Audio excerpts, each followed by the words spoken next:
Hello out there, everyone. I am DJ Particle. This is ParticlePlay Live! I'm actually on time this time. I didn't really have any technical difficulties this time, so I'm more or less on time. All right, maybe 5 minutes late, but but let's bring in RankoHoshino. Hello, Ranko. How are you doing today? Fine, I guess. Had a bit of a tussle with my smartwatch this morning. Oh my God! More technical difficulties. Got that sorted out, more or less. Well, hopefully the game saved yesterday. Yeah, it did. We already tested for that last night. I know. I'm just making double and triple sure, just in case. I checked earlier that, yes, the save file was backed up.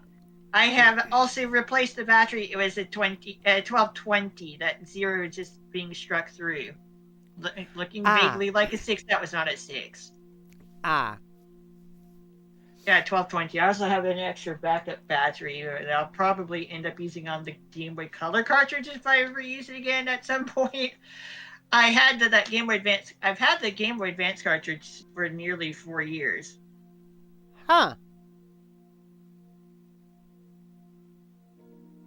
Well, it lasted a decently long time. Yeah, true. Oh. All right. There we go. The overlay had to reload you. There you go. All right. Now we can go do the Elite Four. Wait, that didn't come out right. Well, there are 2 women included. And we are lesbians. Yeah.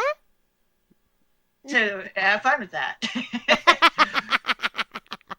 Oh, anyway, geez. as you see, the error is gone. Yay! Yes, Shadow Labyrinth. I'm actually interested in that. I might actually get it, but I'm gonna try to get it on a physical cart if I can. Shadow Labyrinth. All I'm thinking of is Sonic Labyrinth, but with Shadow. No, actually, it's a Pac-Man spin-off. Right. It's dark and edgy Pac-Man. Which would lead to Sonic Labyrinth becoming a dark and edgy version of itself with Shadow. That's supposed to be close to a Pac-Man emoji. It would not be a very good game. Ah. The only reason I did so well with Sonic Labyrinth when I played through it for April Fool's Day is because I kind of started looking stuff up. Ah. Like, I can't do the early game by myself well enough, but eventually it gets to be a bit too much of a maze, like, near the end of the game. Some of it is, I already knew what to do, some of it is, oh, that makes sense. I figured it out pretty quickly, just by a bit of logic, I guess. Yeah. And it became too much of a mess, and I started looking things up. Close to a Pac-Man. I have indeed one CC of Sonic Labyrinth. Yeah, I have done it. Alright. Right now, I am warming up some pizza. Dana got some pizza. That was an ordeal. Yeah. But ultimately, I actually had fun with Sonic Labyrinth. It is still my least favorite Sonic game that I've played. Alright, as I was saying, though, Dana got some pizza. She couldn't finish it, so she offered some to me. And I'm warming up 2 slices right now. And I got some Star Trek news because Strange New World Season 3 started today. Nice. And let's just say a huge lore bomb was dropped today. Let's just say, I'll start by saying that 2 characters who we thought were separate are actually the same character. Huh? Now, if you excuse me, I'm gonna go grab my pizza out of the toaster oven, and I'll be right back. I'll start working on preparations. You got some pizza, but you couldn't finish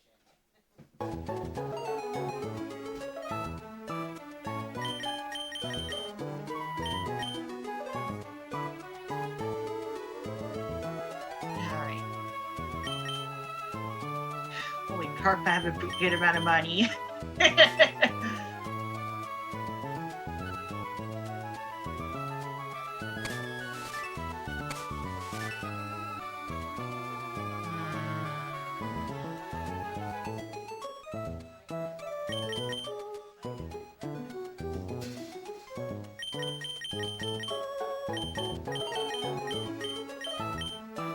What items do I want to grab?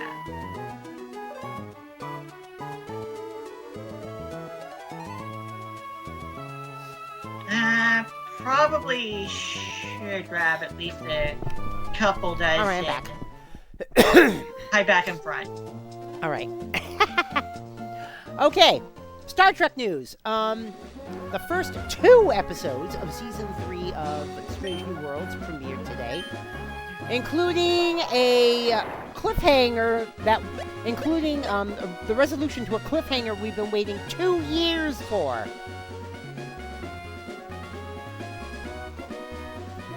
So, why have so hot? So why have we been waiting 2 years between seasons? Well, you can thank the writers and actors strikes of 2023.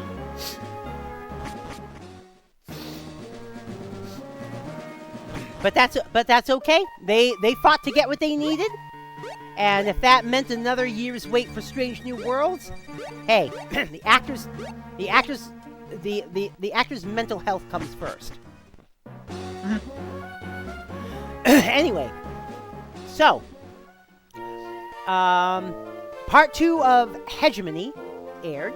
I didn't feel like enough was added to add on to the Hegemony comments that I typed up 2 years ago in the Trek Watch, but I just simply added the link and the notation for season 3, episode 1 to it.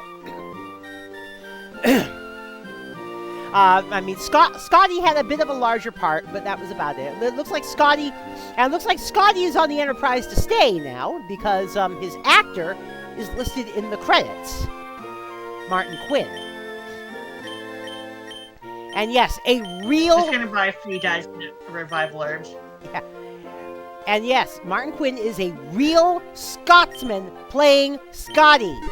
It's about time. Very appropriate. Mm-hmm. Alright. Now.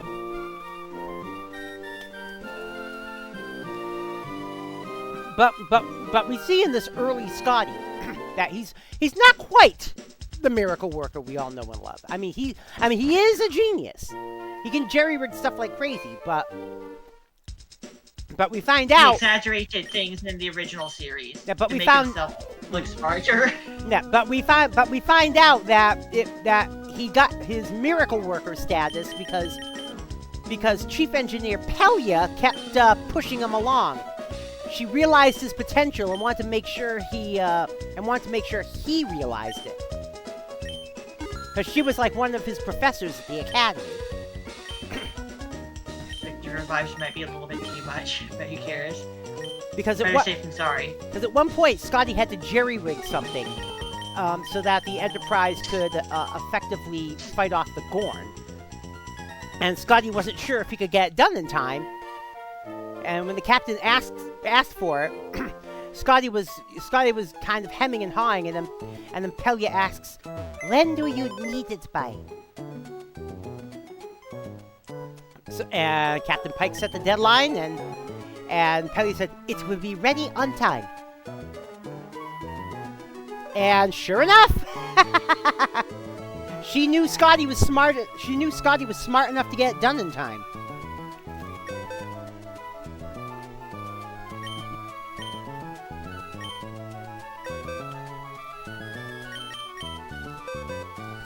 Hey, Book Club, what's up? Hey, Luirio, hi. Oh, the dynamic between Scotty and Pelia reminds me of the line from the Sisters of Griffin. Yeah. Oh, yeah. And also in the second episode, there's a line where someone offers Scotty some Saurian brandy, and he says, I don't touch the stuff.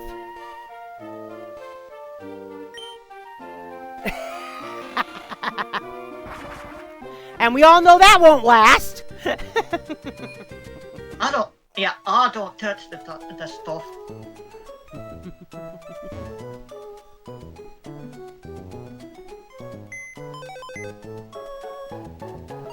Yeah, so it turns out this younger version of Lieutenant Junior Grade Scott Montgomery Scott is actually a teetotaler. But like I said, it changes at some point because during a tense moment, because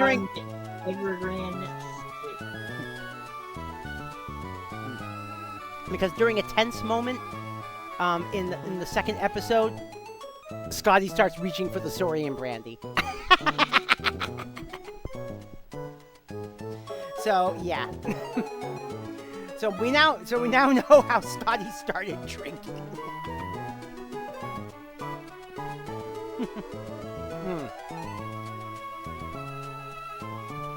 The Pokemon League specific. And now, by the way, that big fight. And the thing is, the big fight against the Gorn were all set to declare war on the Federation.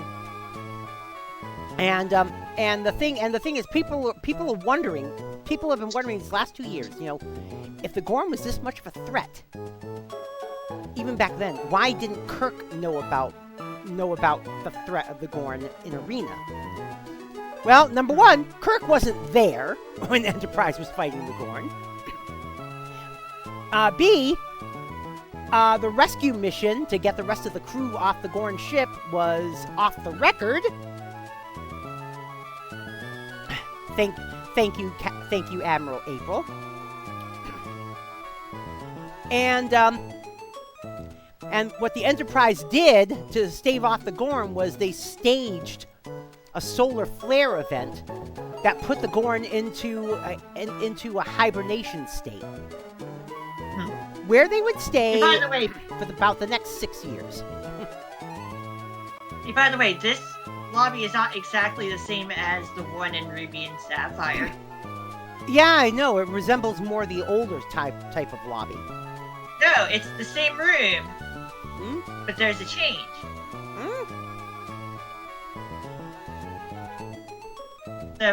The left table is moved down from its original position, along with the plants. The chairs were moved. The table was moved. Oh, also, technical difficulties. Oh no! But we didn't lose anything. Well, yeah. Yeah, all you were just doing was purchasing walking of around. items. Yeah, but that just means you got to purchase them again. Not a big deal. That's at least you didn't lose 9 levels. Multiple levels. At least I didn't lose my retraining of everything. I know.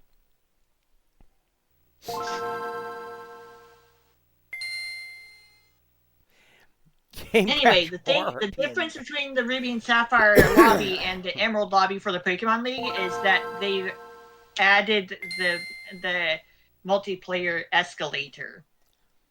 Ah! It is missing in Ruby and Sapphire.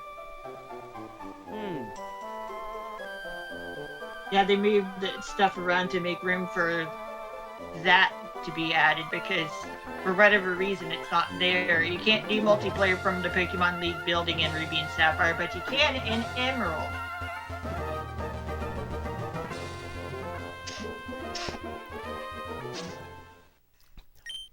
Now, there was one moment near the end of Hegemony Part 2 that kind of put me off a bit, though.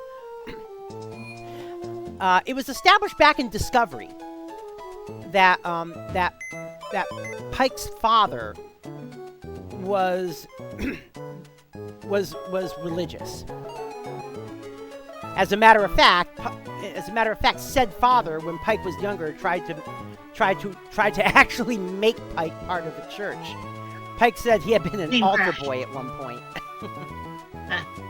But that's not the part. Game crash. Insert Mephiles themes here. Oh, jeez. Mephiles the Dark. Mephiles' plane sucks.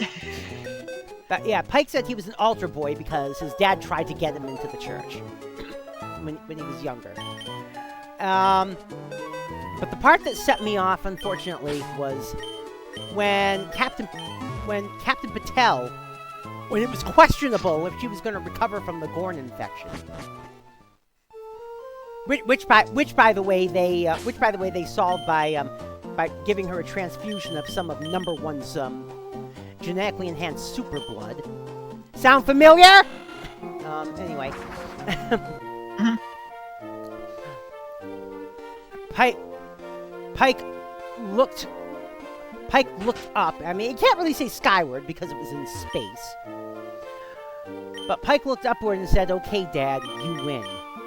Just this once, you win." Because Captain Pelia was basically Pike's sweetie at the time.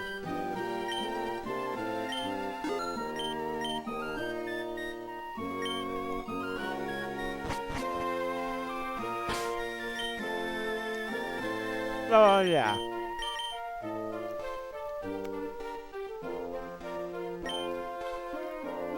I mean, yeah, it was kind of a crappy no atheists in foxholes moment, but on the other hand, sometimes I will admit that some people who were raised with some religion, in times of intense trauma or stress, sometimes have a moment of weakness and fall back on it.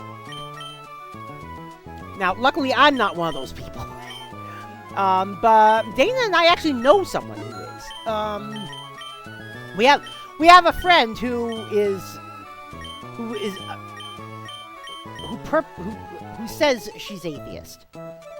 But she's also afraid of roller coasters. We took her once on a roller coaster, and as the roller coaster was going up the hill, she had a bit of a panic attack and started saying contrition.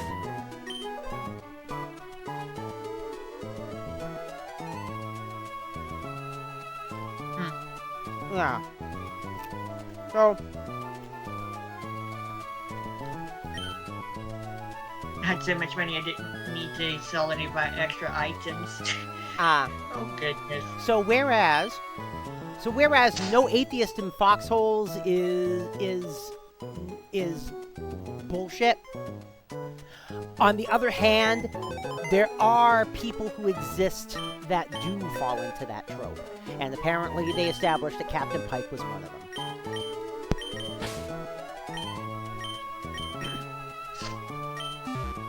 Just like there is some truth to it. Not as much as those people who claim it to be a thing would like to believe, though. Right. Okay. So that kind of put me off. And you know, it does kind of make sense that there would still be some religious humans left in the mid-23rd century. In the mid-24th century, there are even fewer religious humans left, and most of them are actually Native Americans. We know that from Deep Space Nine and Voyager. Amerindians. Yeah, we know that from Deep Space Nine and Voyager. I'm gonna go ahead and back this up just to make sure. I know I replaced the battery, right? But it never hurts to be careful at this point. But unlike the real world today, where most people in the world are religious, in Star Trek, the vast majority of the world, the vast majority of humans are non-religious. At least the majority of people, the majority of people in today's age, at least claim to be religious. Yeah. Pike had kind of a rural upbringing too, with horses in the Mojave Desert. Yeah.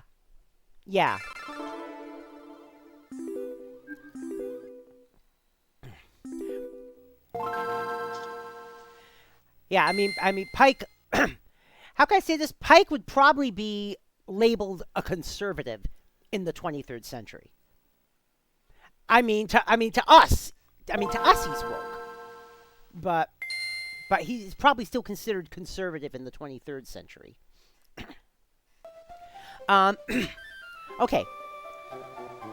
Now, the second episode, which is called Wedding Bell Blues, it takes place some months after the previous episode. We have a time skip all the way to the beginning of 2261. Because hegemony and actually the episode before, Subspace Rhapsody, took place in 2360, not 2359, as was previously thought. But we jumped to 2261. I forgot you grabbed some stuff before sleeping, but whatever. We'll deal with things as we go along. Yeah, but we jumped to 2260. All right, we jumped to 2261 because the Enterprise needed major repairs after that fight with the Gorn. And so it was stuck at Starbase 1 for a few months. During those few months is when Nurse Chapel went on her sabbatical, studying under Dr. Roger Corby, if you know that name. If you remember the TOS episode, What Are Little Girls Made Of? Which Been a while since I've seen that. Yeah, but that's the one where Dr. Corby tried to turn Kirk into an android. Ah. Mm-hmm. Good shit. Yeah.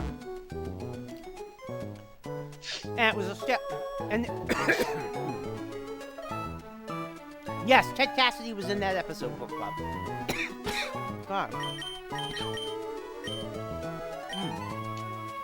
Anyway, in that TOS episode, they established that Nurse Chapel had a past with Dr. Corby. As a matter of fact, they were engaged. Well, Chapel comes back to the Enterprise to celebrate the Federation Centennial. Like I said, keep in mind, it's 2261 now. But she comes back with Dr. Roger Corby to announce that she's engaged. And let's just say Spock does not take it well. And Spock decides to well, as close as a Vulcan can get to drowning his sorrows, meets up with a bartender. In reflection, the bartender appears Vulcan. And he appears that way to everyone else, too. But to us, the viewers, we see who the bartender actually is. And it's someone we know very well. No, it's not Q, but you're close. Care to take a guess, Ranko? Go on. It's Trelane. Hmm? Trelane, the Squire of Gothos? Okay. Yes, he's back. Well, I guess you can't really say he's back because this takes place like some 5 years before the Squire of Gothos, but still. Been a while since I've seen this stuff, okay? Yeah. Well, Trelane was the Q-like being that vexed Kirk and crew in the Squire of Gothos. Are you challenging me to a duel?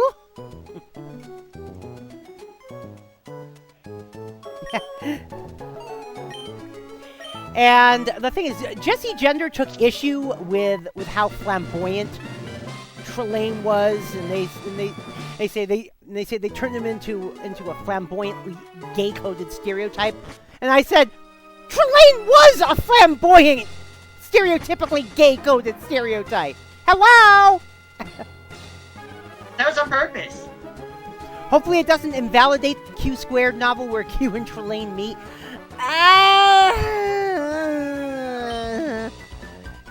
I'm getting to that.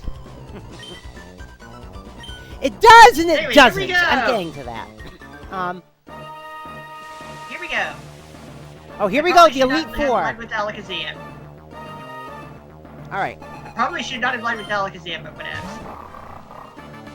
That does mean that I can let Alakazam take the Intimidate. Didn't see that coming, did you? All right. Anyway. So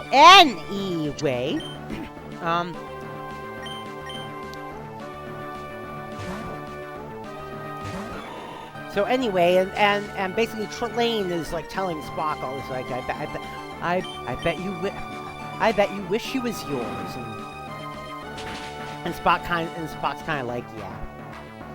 So Trelane gives him a drink and tells him to be careful. It may just go to your head. And what happens is, next thing you know, Spock is waking up the next morning in bed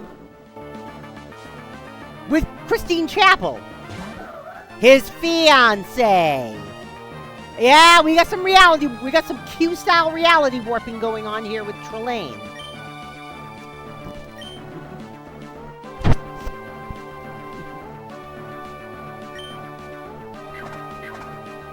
All right. However, that's not the big lore dump. That's not the giant lore bomb that was dropped, though. And for some reason, though, the reality change didn't affect Dr. Corby. And Corby figured maybe it was his level of intellect that allows him to resist the reality warping, because as we know, Trelane is basically a kid,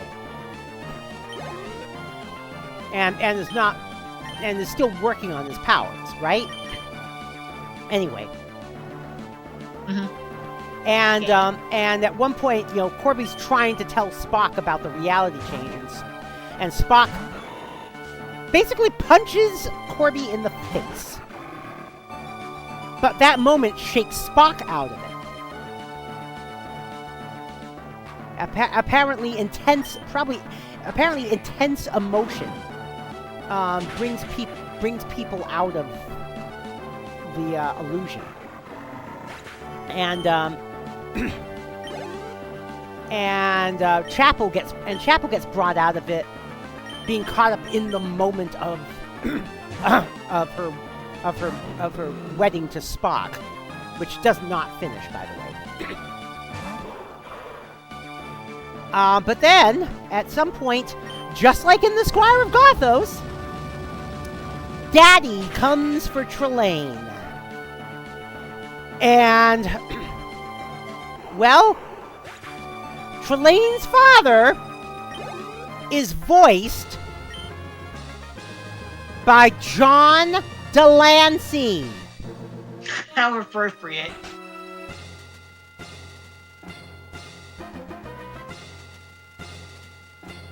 He has a good voice. Yeah. Remember when I said two characters who we thought were separate apparently aren't? I think they just dropped a big hint that Trelane is also Voyager's Q Jr. Huh. Keep in mind, the Q continuum exists outside of time. Q people are non-linear. Yes. I think they just established that Trelane is Q Jr. Fascinating. Very fascinating. And that's why I said it does and it doesn't invalidate the Q Squared novel, because it establishes Trelane is a Q. A very young Q. And the novel also, and that novel also had Q mentoring Trelane. Well, canon now goes further than that. They're father and son.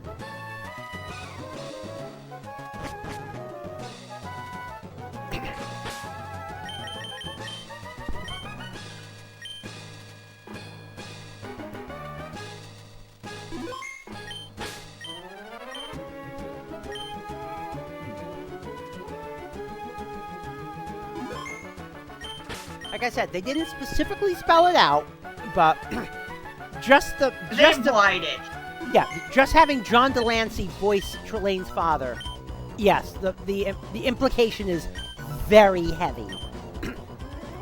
And frankly, when we saw the quote-unquote teenage Q Jr. in season 7 of Voyager, I mean, he did act very cocksure and flamboyant. You know, kind of like Trelane.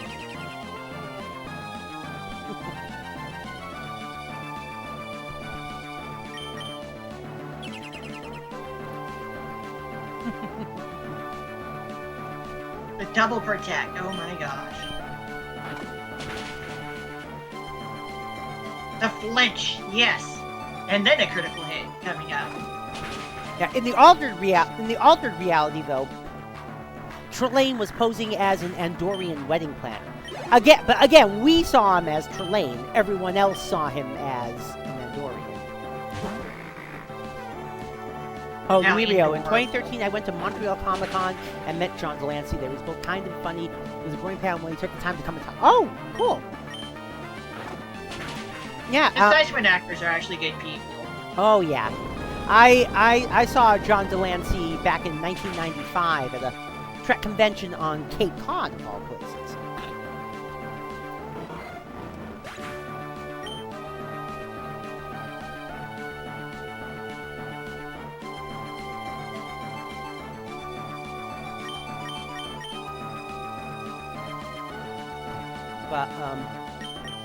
But yeah. So that was the big lore bomb. Trelane is Q Jr., or at least it's heavily implied that Trelane is Q Jr.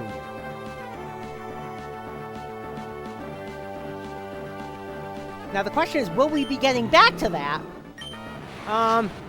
Because everyone had assumed, because we knew Trelane was coming back this season of Strange New Worlds, but everyone assumed that it would be the episode where the Enterprise gets turned into a 1950s science fiction style ship.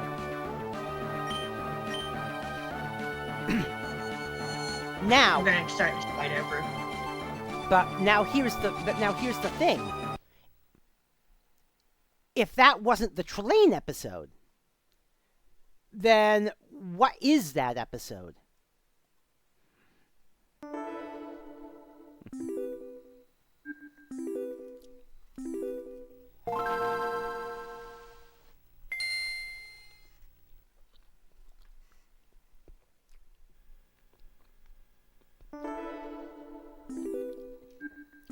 Oh, in non-Trek news, though, the host of Jeopardy came out in defense of trans kids. Ken Jennings.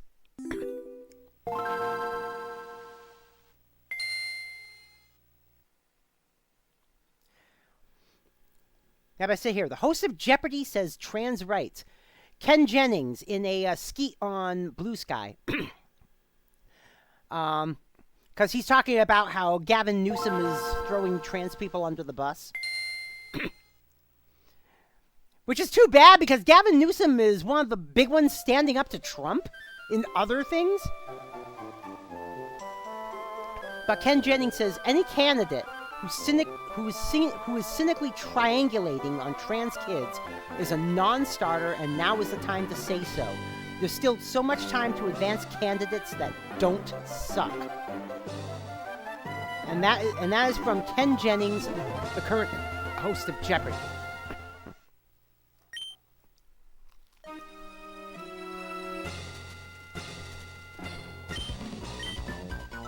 The time is always right to do what's right.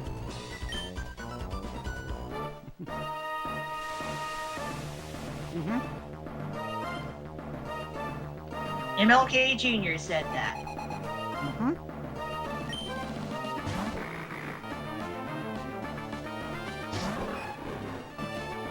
Now, I already predict that unless Newsom comes to his senses and stops falling for right-wing propaganda, then he is so doomed in the next primaries.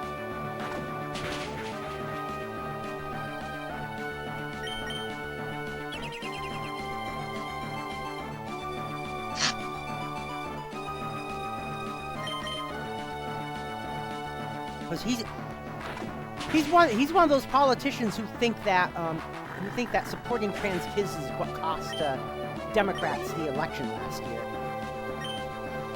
When it's not the case, and as a matter of fact, Zohran Mamdani, who's running to be mayor of New York City, he went all in on trans rights, won the primary against Andrew Cuomo. So the thing is, here's the thing. Just like how in between 2008 and 2010, Republicans were saying, "Oh, we're not right-wing enough. We're not right-wing enough. We're not extreme enough," and unfortunately, that turned out to be correct. Well, the same is true now for the Democrats. Some of them aren't being left-wing enough. They keep following the Republicans to the right.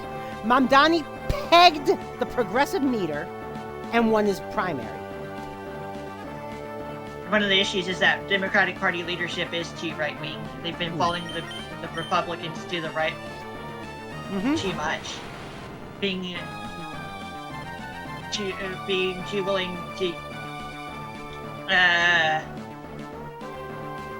concede to them. Basically up front. Yeah.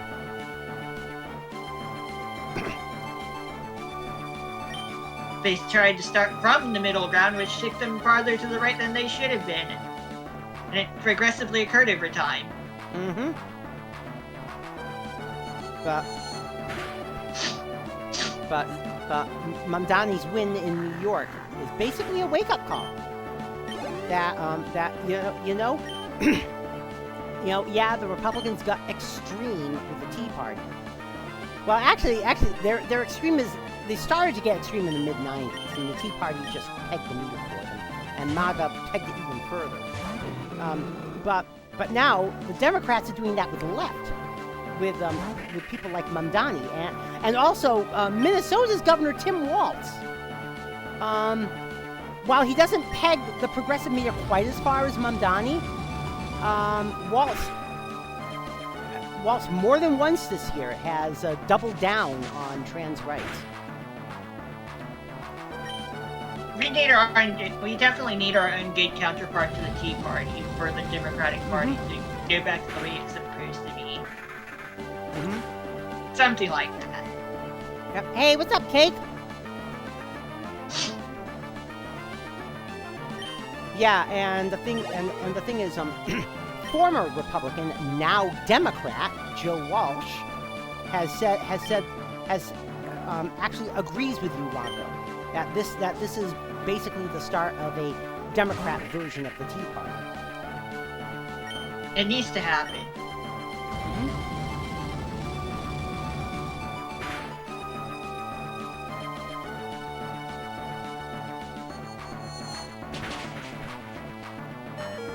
And I think it will. I really think it will. It should not have been taking so long, though. I know. Accelerationism in itself is stupid.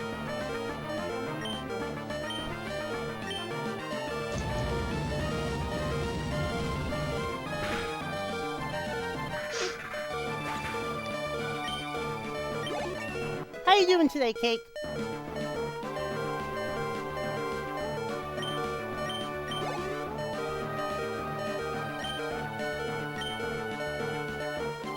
Isn't that the guy who agreed wanting to be Florida's next governor? No. No, Tim Walz is the governor of Minnesota.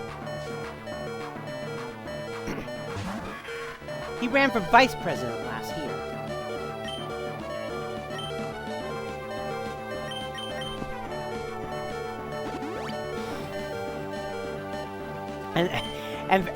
And frankly, right now,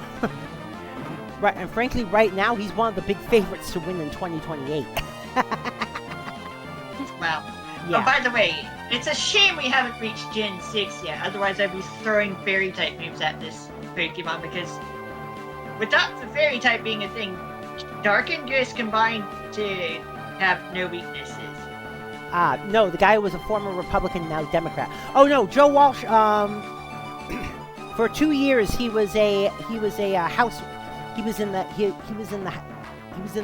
Congressional House from 2011 to 2013. He got voted in on the Tea Party platform way back then. He was also a right-wing radio host, but halfway through Trump's term, he said he had enough. He had enough of MAGA. And over like the last 7 years or so, he's been slowly going further and further and further to the left, to the point where earlier this year, he actually announced formally that he's joining the Democratic Party. An actually good person, apparently. Yes, an actually good person. And the thing is, people still drag him for his past. And I'm like, why? He's doing what we want him to do. He saw the light. He had a heel face turn. It does actually happen sometimes. Sometimes, yeah, but sometimes it's all unfortunately faked, and we let in the wrong people into the No, party. but this is not fake. No, this is not fake. But you know what I mean, right? Joe Walsh has not only talked the talk, he has walked the walk. He's becoming one of the exceptions to the apparent rule. Yes, he actually held rallies for Harris last year. We still ultimately need to make sure that the Democratic Party is not too big of a tent party. Yeah. Can't let just anyone in. Oh no! Like I said, it's been a 7-year process for Joe Walsh. And unfortunately, it's the conservatives and centrists within the party that hold the Democrats back, especially the leadership. And like I said, after he decided to abandon MAGA, he tried to continue on with his radio show, but because he was trashing Trump so much, he got fired. So then he sacrificed his radio career. In 2020, he actually tried to primary Trump for president. In 2024, he held rallies for Harris. Yeah, he's got the receipts. He's walked the walk. We deserve better ultimately, though. Mm-hmm. Hey, what's up, Kyomei? No, Walsh is not running in 2028. No, but he primaried Trump in 2020. He was not successful, mainly because most states Republican parties canceled the primaries, but that year. But like I said, he's walked the walk. He has done everything in his power to support the Democrat Party ever since he lost his primary.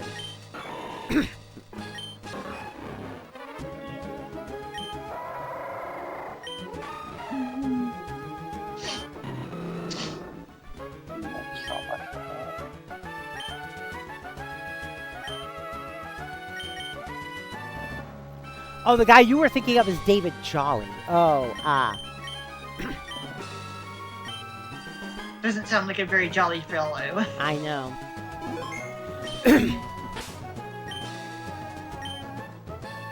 Hilariously jolly is a nature in Pokemon. Oh, and one attack. One more slight bit of political news. Just one more. I have compiled a list of people who have confirmed turned on Trump because of Trump trying to wave away the Epstein file after running on its release all last year. Here are people who seem to have turned into never Trumpers now because of this. Joe Rogan, Nick Fuentes, Alex Jones, yes, Alex Jones, Candace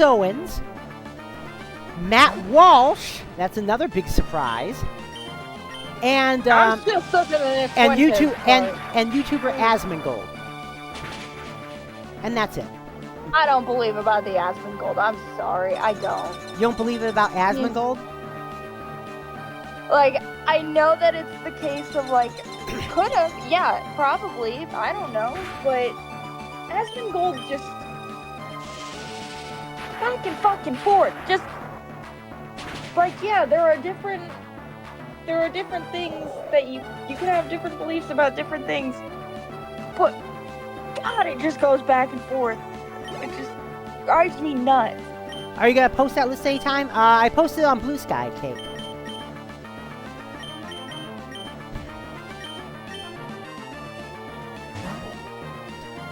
But yeah.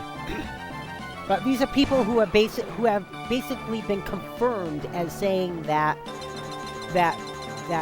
Trump betrayed MAGA and he's now part of the swamp because even if he wasn't on the Epstein list, he's protecting those who are on it at the very least.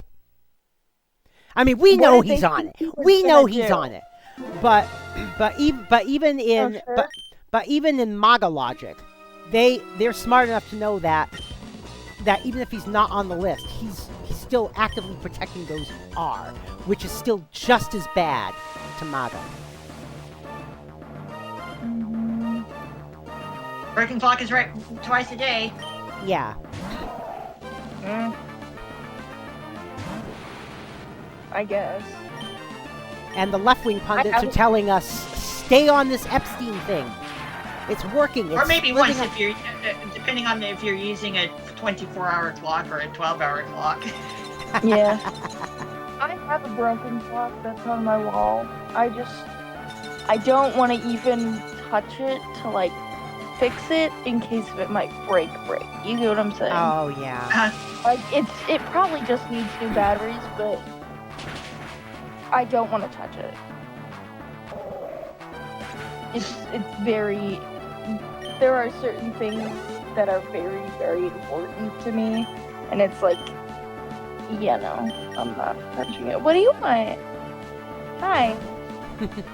Just jump on my arm. Yeah, Alex Jones was surprising to me. And it's via a video he posted from his car a few days ago. He's basically saying, and the thing is that leap of MAGA logic that I told you about. Alex Jones that is pretty much what he said. He's like if you're not on the list, you're at least protecting those who are on it, and that's just as bad. Trump, you're part of the swamp now. So yeah.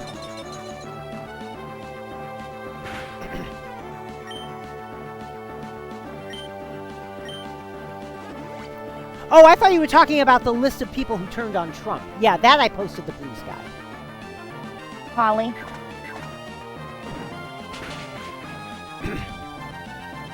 Is it a old, like, not old, but like, I can't see an age, but that's definitely either gray hair or my color line. That's just... Oh, on who? Alex Jones. I just googled who is Alex Jones. His hair actually he's got a gray beard and he's bald these days. Oh, yeah, then that's... Yeah. My first time hearing of Alex Jones was back when he started his conspiracies about 9/11. 25 years ago. Almost 25 years. Talk on UT. What? I heard about him through secular talk on UT. Yeah, like I said, I first heard about him almost 25 years ago when he started him with his 9/11 shit. Name, at least by name, I just heard about him. Of probably, like, it's one of those things of, I don't want to say that I didn't know, or, like, don't know, or, like, you get what I'm saying? Yeah. Because if the case of I just forgot. Because I already got enough on my fucking mind right now. how my dad was talking about a fucking movie that I'm pretty sure we've literally sat down and watched within the last, like, couple months or so, and I just don't remember what movie he was talking about. And, like, when he was talking about it, I was like, I don't think I've ever seen that movie, but I don't want to say that I haven't seen that movie, because I don't want it to be a lie. You get what I'm saying?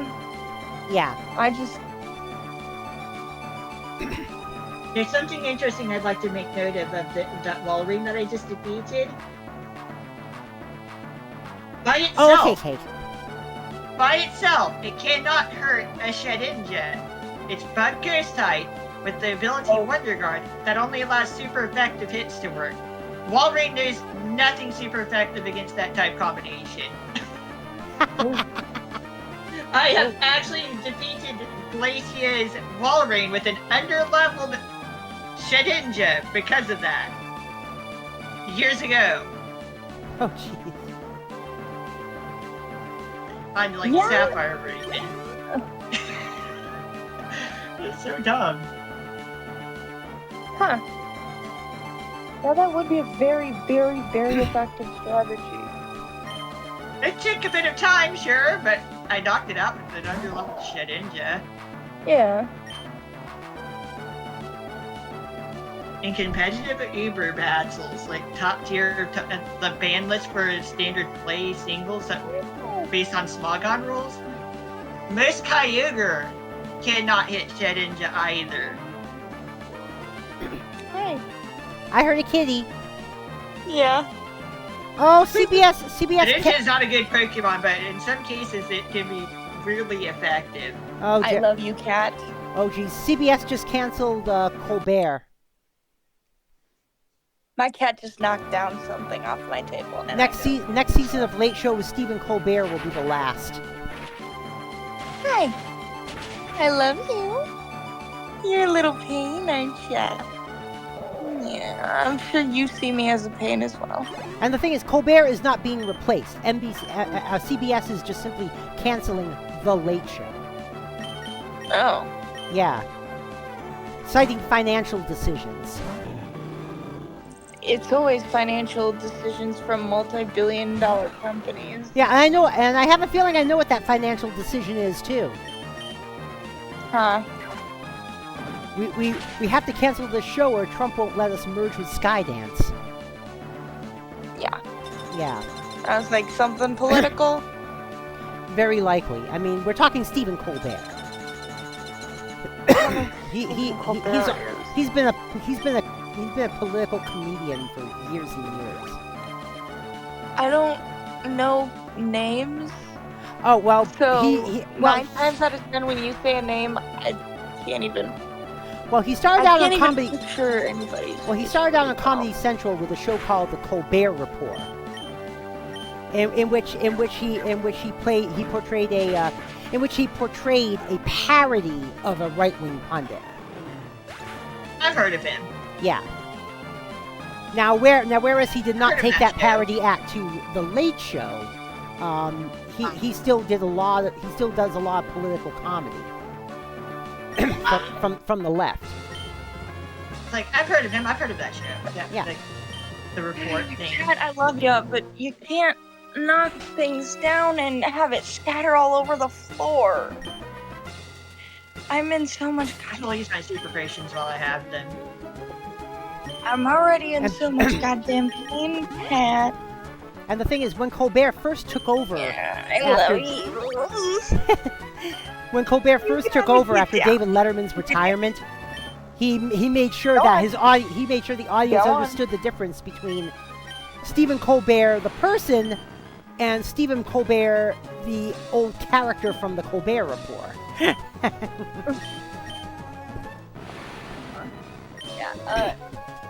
Ollie, you have to move.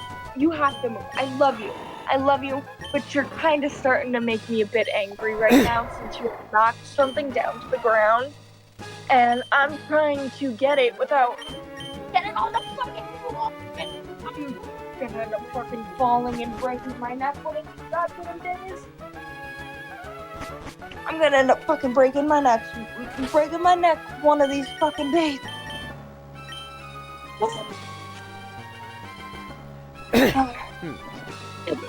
I meant to.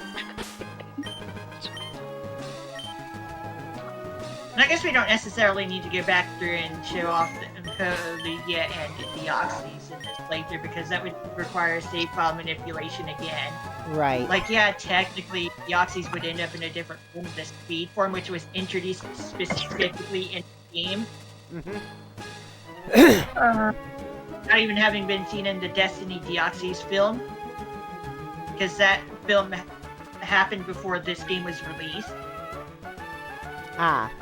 I mean, technically, newer generation Pokemon have appeared in prior generations shortly toward the end of the previous generations. Like, Blaziken did that.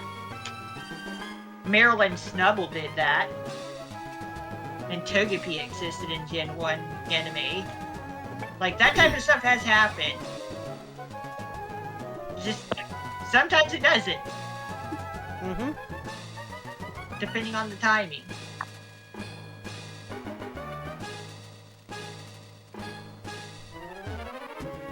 I don't understand anything. Speaking of the anime, this is the one guy from the Hoenn Elite Four that actually appears in the anime. It's Drake.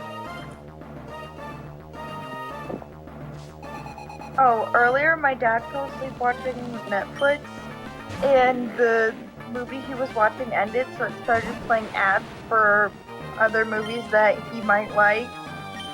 And, well, one, I can assure you our devices can hear what we're saying. I can assure you, because there is no way in hell my dad would watch the movie that it gave an ad for.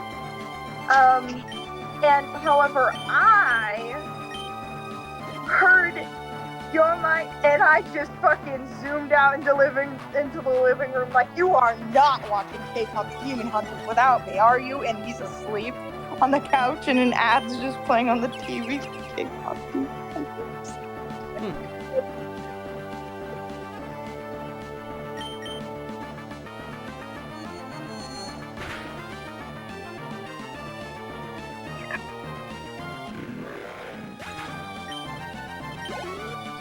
Yeah, because I was just chilling in the kitchen, and then all of a sudden, I hear the song Soda Pop.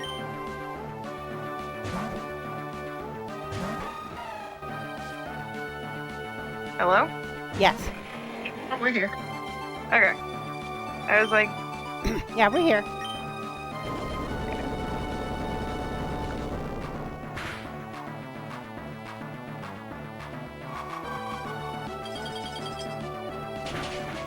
I'm just a little focused on the battle, that's all.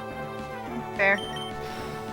I'm just glad that none of the cats were when I had done that, because my brain just fucking turned off and I just zoomed out, and I just now thought of that, and I'm like, you know, I'm really glad that none of the cats were in the way, because I would have just ran, like, you get what I'm saying when I say ran right into them.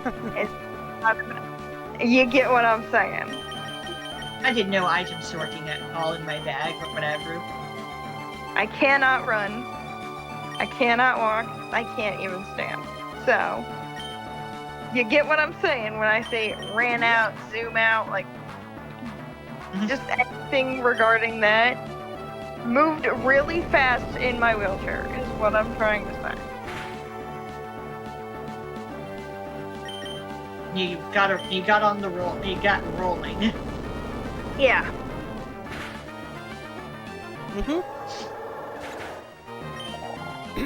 Thing is, I have not been able to walk in like 9 or 10 months, I think. At least 9. Because I know that I just recently hit 8 months without. Yeah, because I just recently hit 8 months without drinking alcohol, so.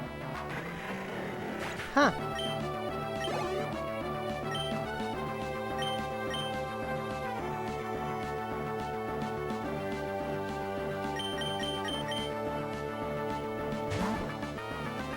And then that was the month that was the month after that I decided that, you get what I'm saying, because,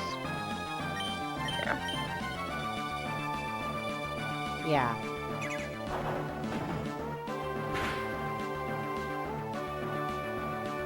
I spent that whole month just drinking, trying to figure out what the hell to do, and just...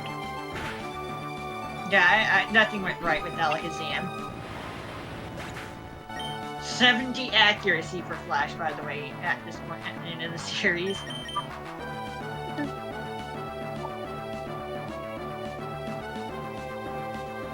Flash. Oh, jeez. Gives me the Bulbapedia article first and then shows me pictures of the Flash. Jeez.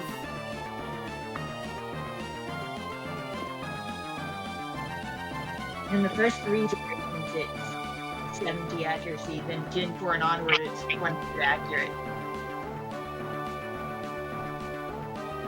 It's kind of silly because it's like, how does light miss in this situation?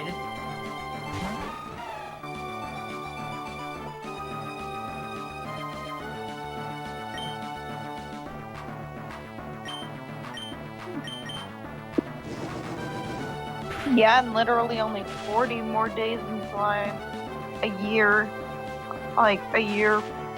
of no, nicotine. That's pretty damn cool. Nice. I feel pretty proud of myself for that. You get what I'm saying? Like, Yeah. I said it Like, 45 not minutes proud this time, by the way.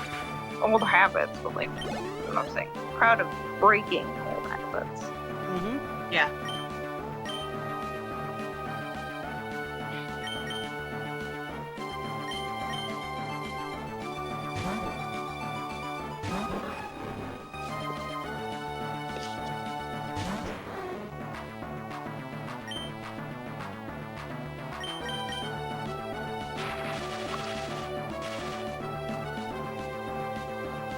Bit of a shame I don't have dragon type moves because that is the only that is currently the only weakness of Water Dragon dual type Pokemon. Fairy types don't exist yet.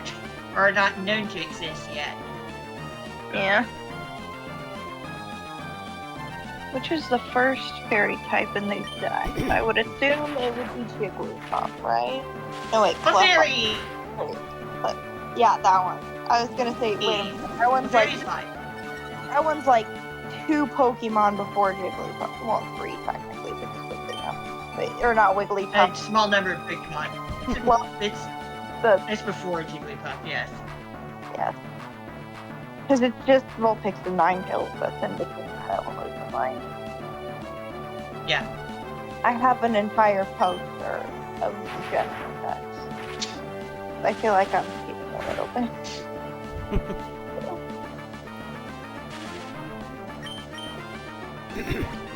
Hey, what's the matter? Why? You thirsty?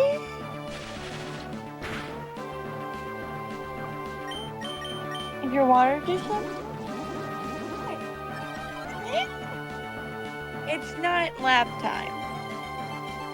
It's nap time, but it's not lab time. Yeah, you can lay in my lap as I lay in bed. I know you want to ride in my chair.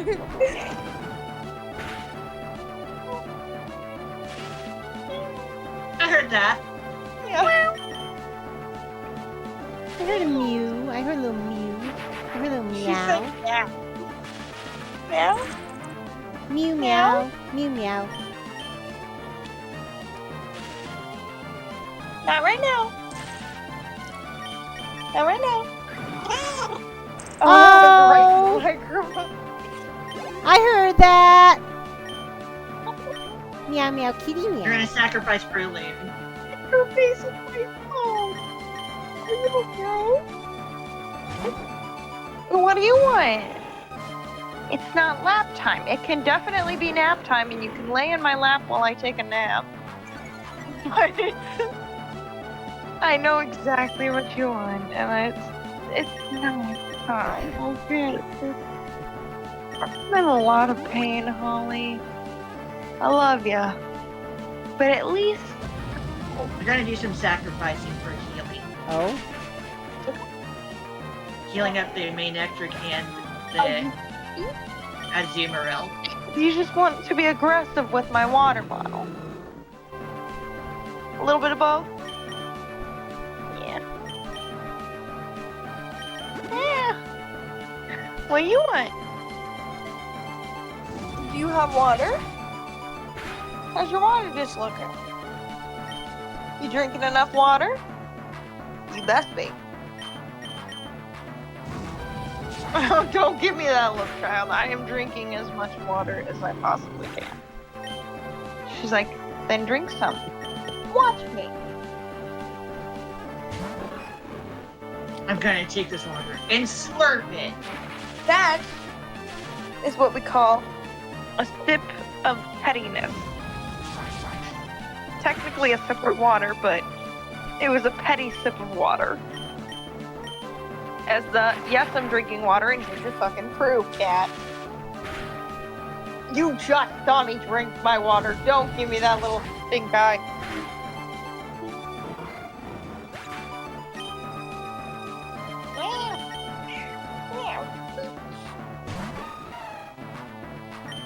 Oh, not right there. Not right there. Not right there. Please don't do that. I love you. I love you. You're sweet. I love you. Ta-da! I love you. I love you, Ted. Ta-da! I love you. Please, not right there. Do not do that.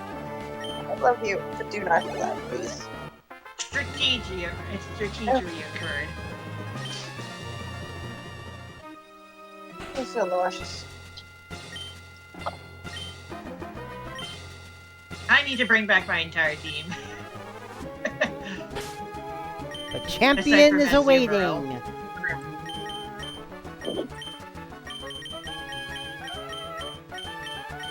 Everyone needs to be revived. There's still no items from Lightning's pickup ability.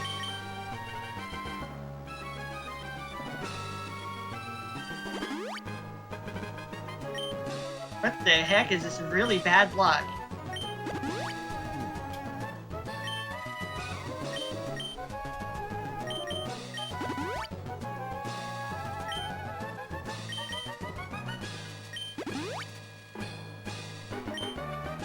I gotta heal everyone back up.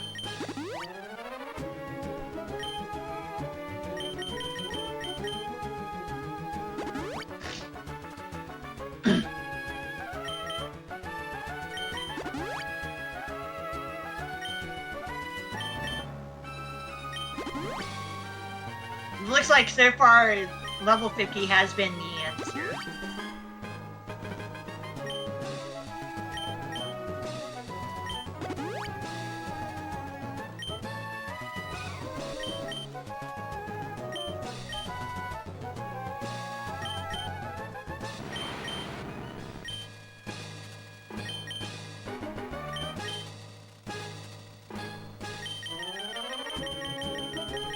I'm probably not going to need Psychic, but better safe than sorry.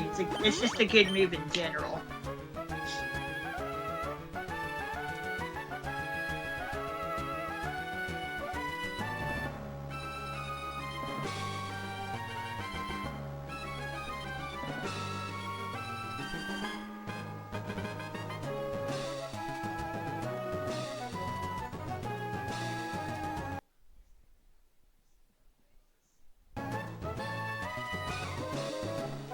Actually, I could make some use of Psychic, sure.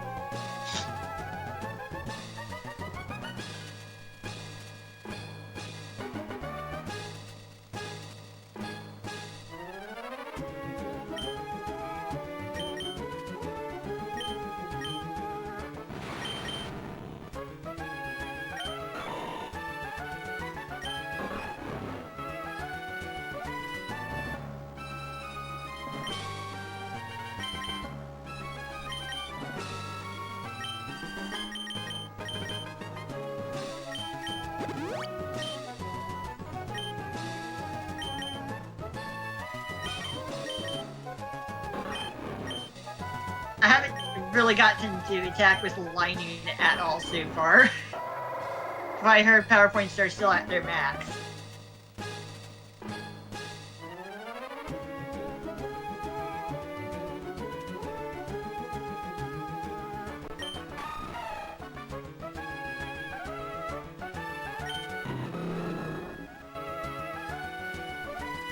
I was just using an elixir on Blaziken just for the heck of it.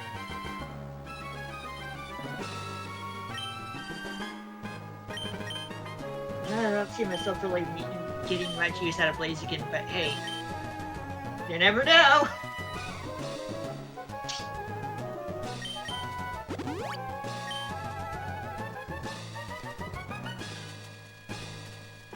Basically Pokemon centered myself at the cost of some items.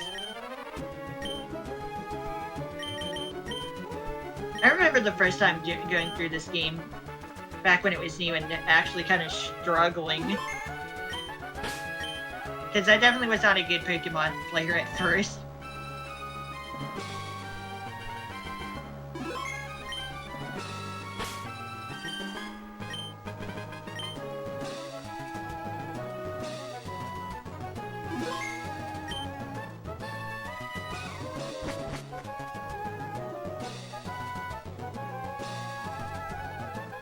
Save a few more times right at the doorway, because once you get to the doorway, you lose control.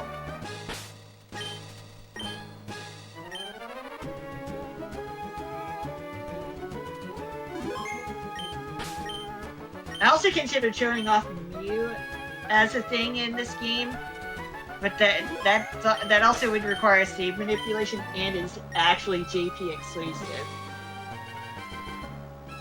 Just like, it'd be kind of silly. Yeah.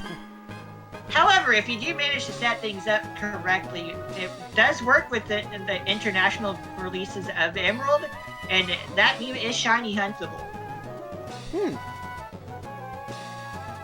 Bit of an odd, a bit of odd trivia, but that it technically is a thing. Japanese event exclusive Mew through the old C chart. The Mew itself is shiny huntable.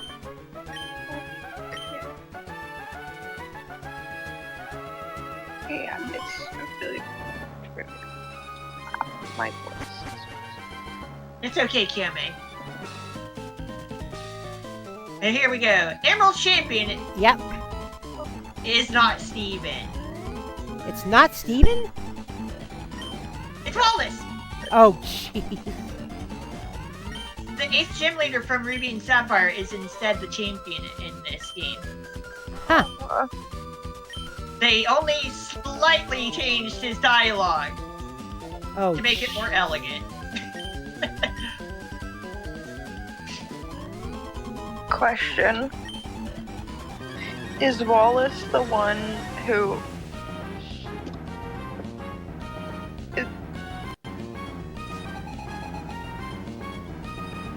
Go on. Oh, God. He looks flamboyant as fuck. I was gonna say, is Wallace the one who, could very potentially be gay?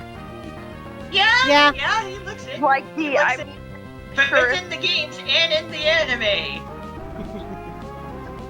like, the level of could potentially Fabulosity. the level of could potentially be gay of, I mean, sure, if it means I can take him to dinner. Oh, God. Probably. He looks it. He looks the stereotype. Mm-hmm.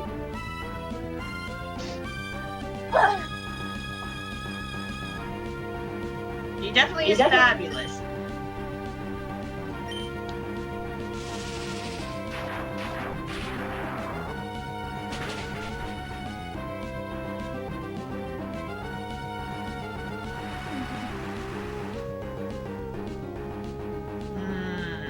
I feel like Chaldea, like, is the gayest possible region other than probably, like, X and Y. Maybe. But again, well, to be fair, Kalos is basically Pokemon France. Fair. Fair.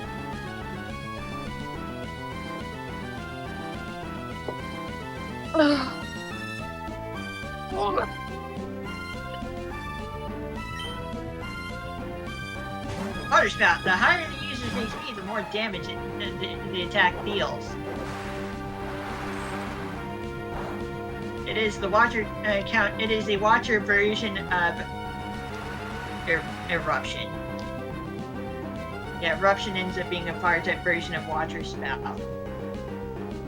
And it's pretty strong when wielded by Choice Scarf Typhlosion, because it's made to go 50% faster than normal, and it has Charizard special attack. Actually, Charizard's base stats entirely. Not the best.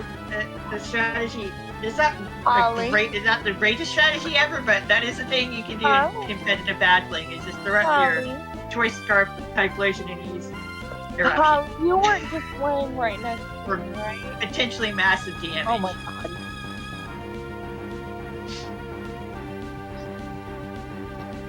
Holly. Oh god. Also, yes, the Wailord has a crap ton of health. I wish I could say what just happened.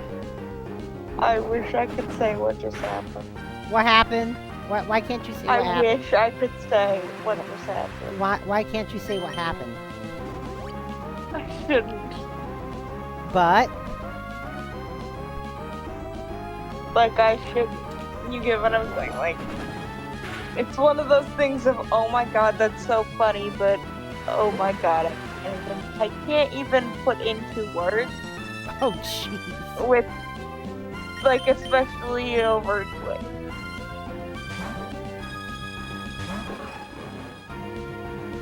I wish I could say. We're gonna start over. I wish I could say. Alright. Also, it should be noted that the rain was boosting Water Spout's power, so that was just going to do a crap ton of damage to anything that doesn't resist it.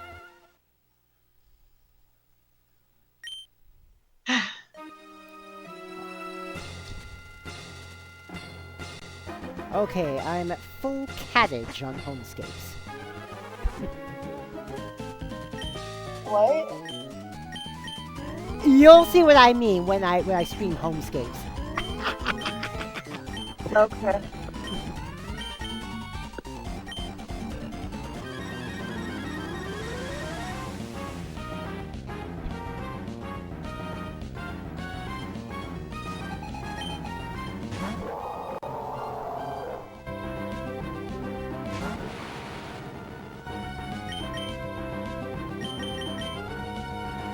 Luckily, Wailord does not have Swift Swim for its ability. Which would have been doubling its speed in the rain.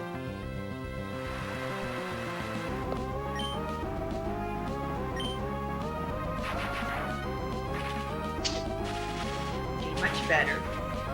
Coming up. Much better results coming up.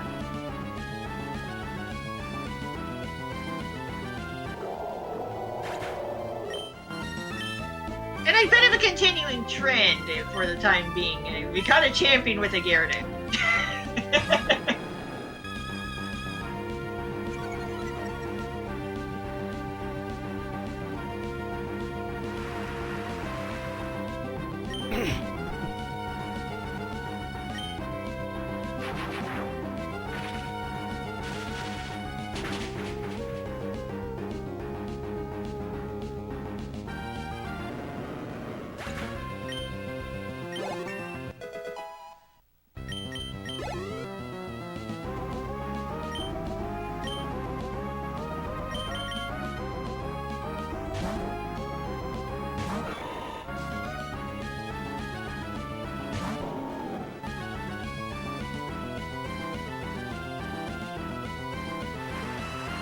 No electric type moves are not useful against Whiscash. It may be a water type, but it is also a ground type.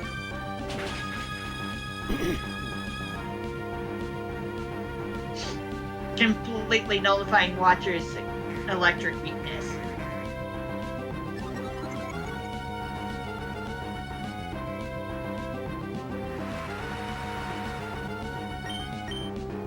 Yeah, nice amnesia. Let me,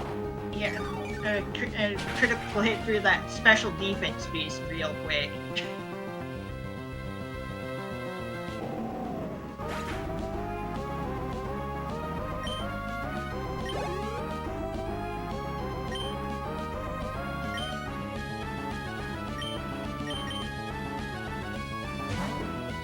Milotic thing that evolves from Feebas, which we never got to see because none of the trainers have one, and it's hilariously annoying to obtain in older games.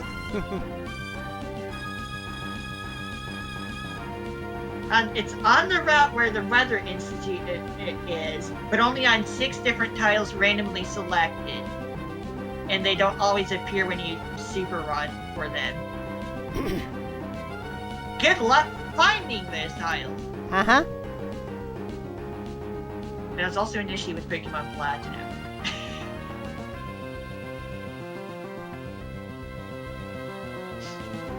Like, that is also an issue with the Sinnoh region. But anyway, here we are. Wallace is the highest level Pokemon on this team.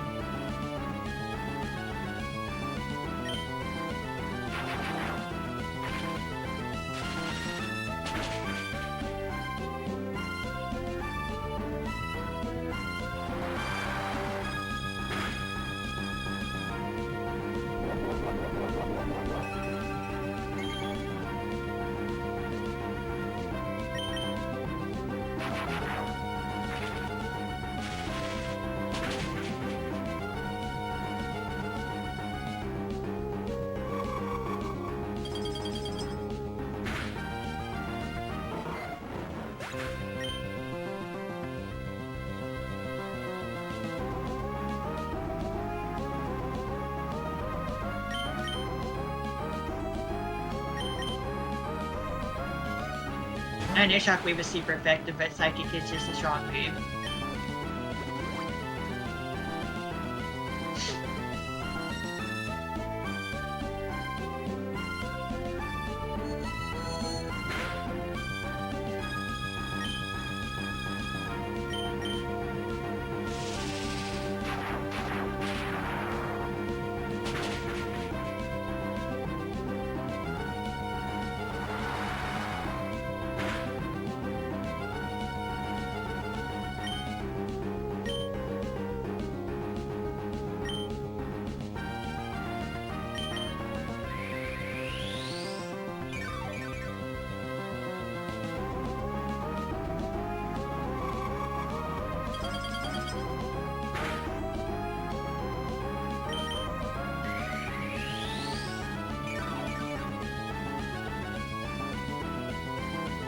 I'm doing stuff.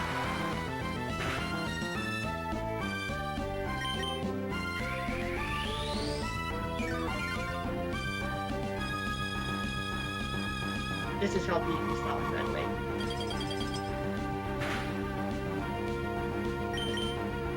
Have I ever been in that type of pain? Probably not. I don't know.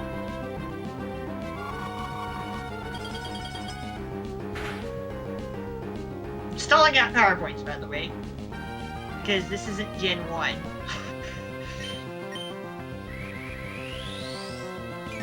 You know, if we really stop this from happening, it would be a critical hit from Sir.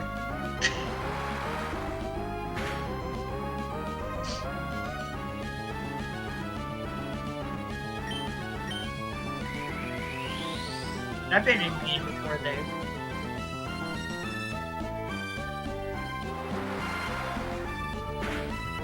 Whatever, I'm just gonna Shockwave.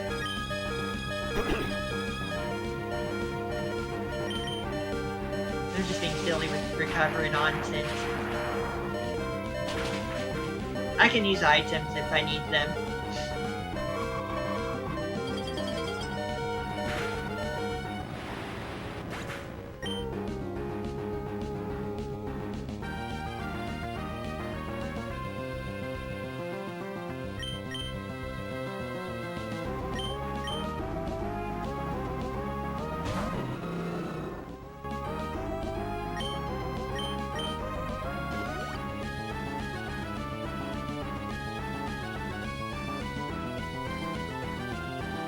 Oh, my Milotic is faster. Okay. So I basically just threw away my Blaze again. Okay, sure.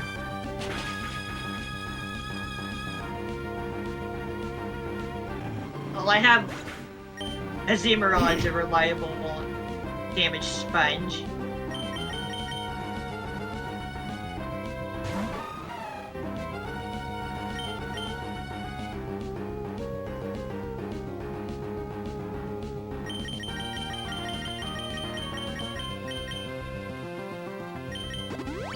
Yeah.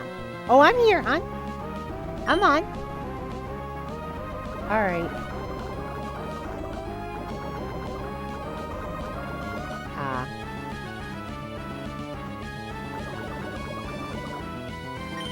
Blaziken doesn't need to level up. No one really needs to level up.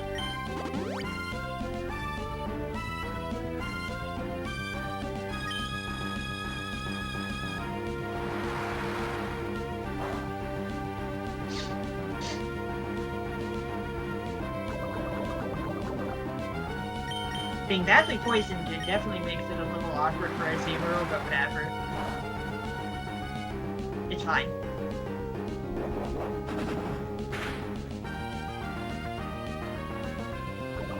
It's all according to Kikaki. Translator's sick, and Kikaki needs leave.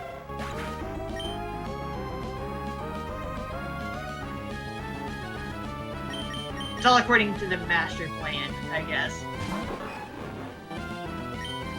I did not need to stall out the PowerPoints for my Legic's attack and use it, but I felt like it. Just to show you that there is a strategy that can be done with it, I guess. I was just being silly. Making the battle take longer than it's needed to.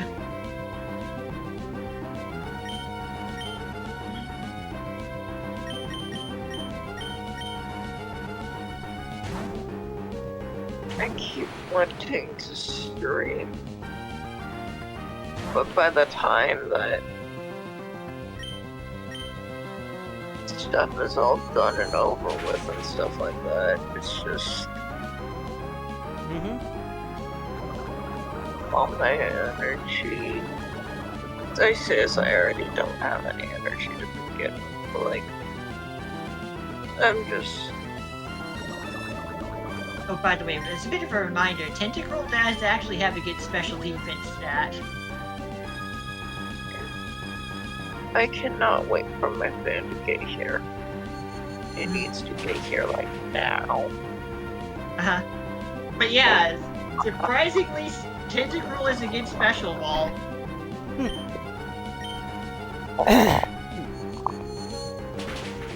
Come on. Yes.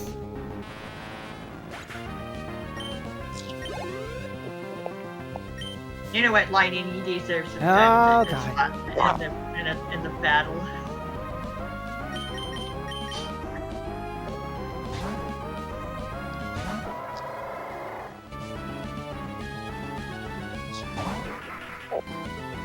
Lightning, you are a disappointment. I'm sorry.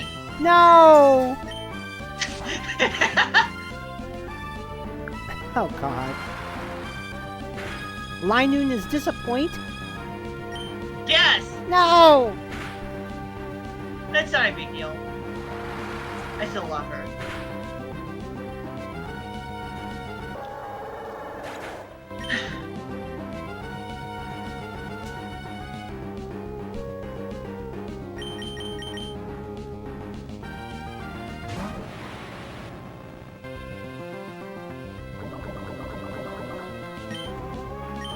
Oh no, it's double team. Joke's on you, game. My Alakazam nose shocked me.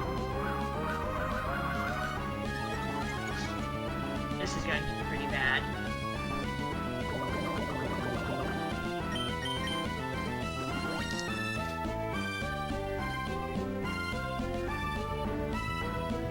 Oh, that's bad. Hi. Hi.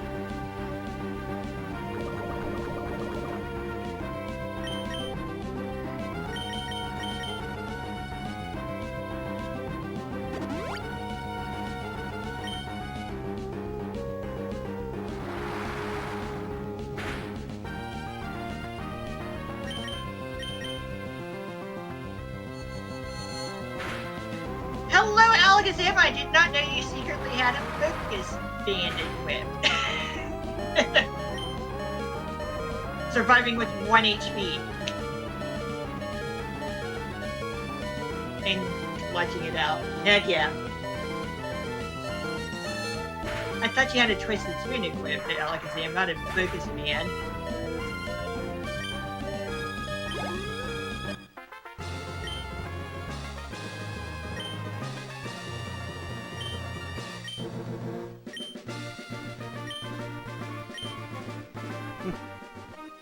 I was being a little silly what? against Milotic with the Alakazam, but Thanks. yeah. I did ultimately win. Yep. Yeah, level 50 was the answer. Huh? I got my team's level Me? 50. You're trying to tell me you've beaten the champion? Well, we did. Another champion down. I may cry like a bitch. There's still post-game stuff I'd like to show. Oh yeah, I know. I know there's still post-game stuff. Go back through with the Reggie and trio. I need to get the Wailord and I need to get stuff off of Fire Red.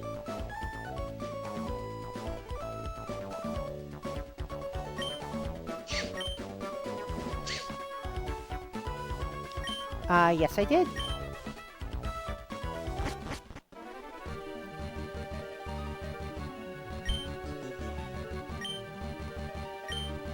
Mm-hmm.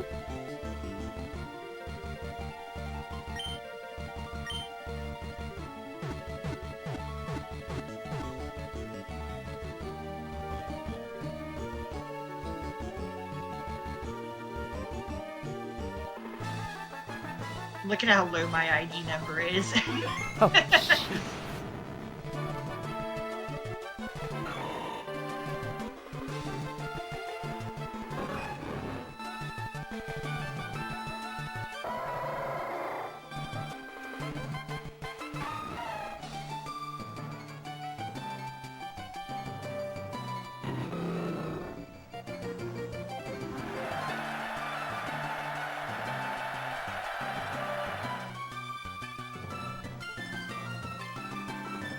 There we go.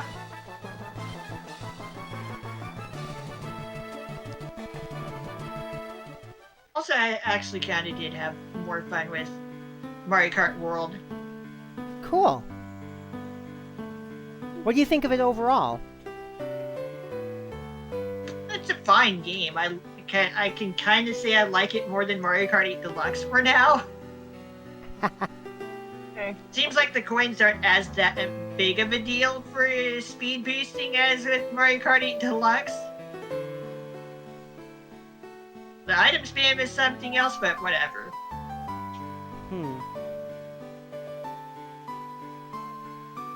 The vehicles, the game mechanics, like the way the game mechanics, the physics, they definitely feel different from Mario Kart 8 Deluxe.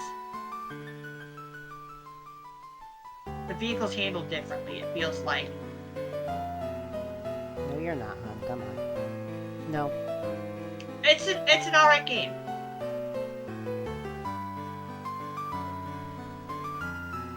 I have unlocked all of Baby Daisy's outfits and all of Daisy's outfits.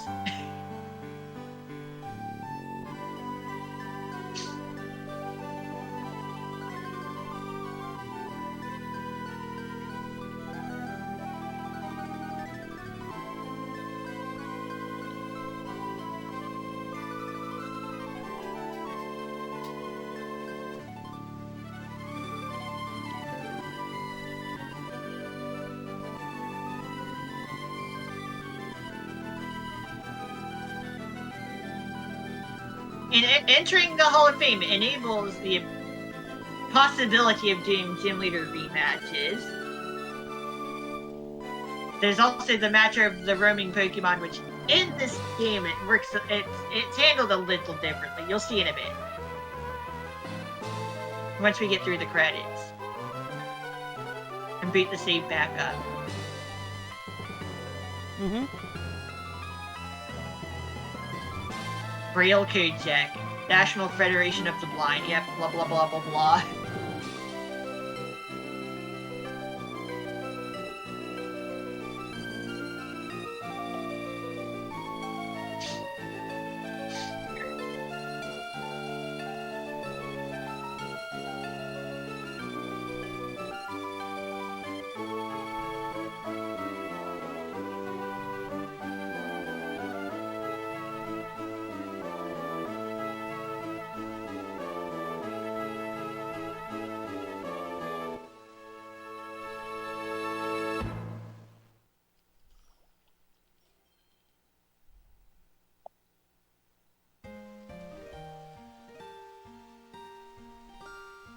bit of music I'm pretty sure is playing right now. From who? Me? The game. Yeah, the game. Moving along. We need to get off the end screen. Yeah, thankfully Moving these are right not games along. that soft lock. Yeah, thankfully these are not games that soft lock at the end screen.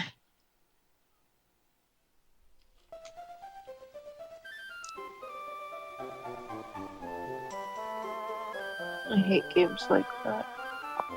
Like older games tend to do that. I think we get to go, hon. What?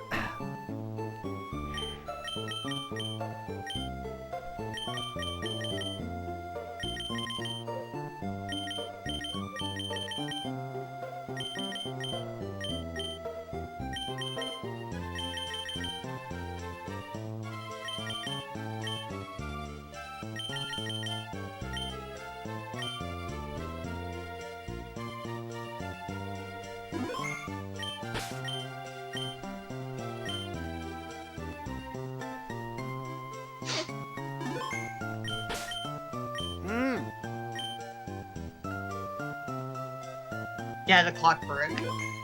Oh no. Yeah, I That's don't okay, think it's 2 a.m.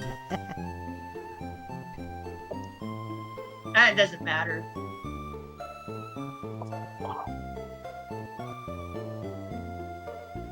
As of Generation 4, the in-game clock has been handled by system time.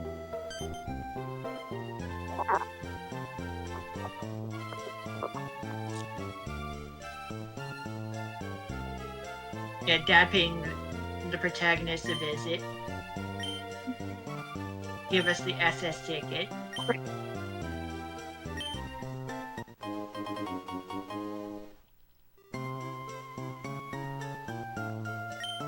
Why are you calling her mom? What?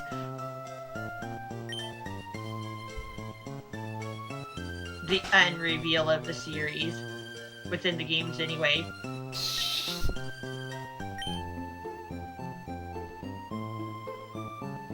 In various Hoenn locales, there have been reports of a colored Pokemon. Identity is unknown. Unlike with Ruby and Sapphire, you get to choose which Pokemon roam.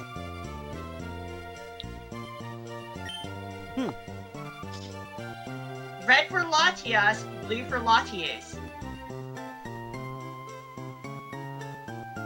In Ruby it's Latios, in Sapphire it's Latias. Ah.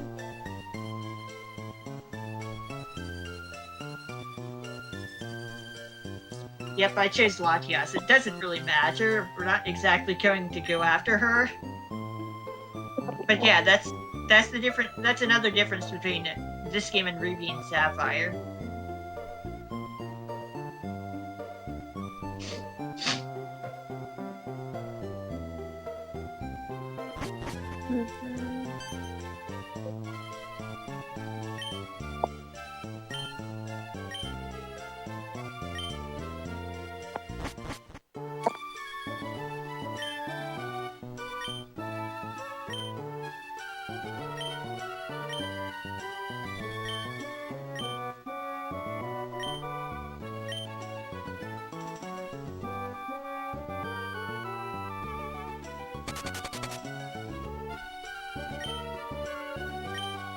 We also now have the ability to go after Groudon and Kyogre. Good. We've already gotten the ability to go after Rayquaza because story reasons. That was available during the main story. Yeah. In Emerald. I remember. It's still there. Mm-hmm. It was already at level 70 anyway, so whatever.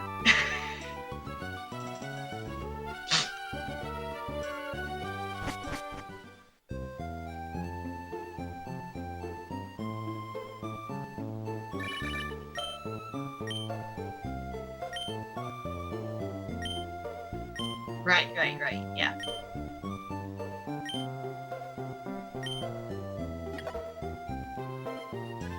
What was? No, it wasn't, hun. Stop it.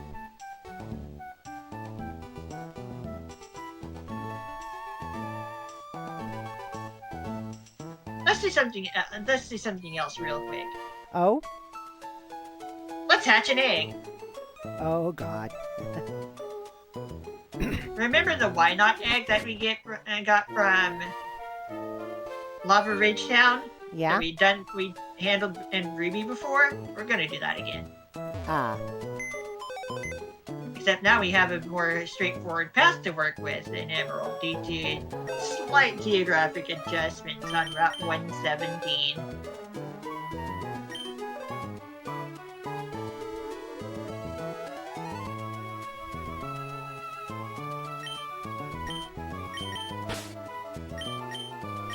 Now, first things first, we're just gonna go ahead and go out of our way to hatch that egg.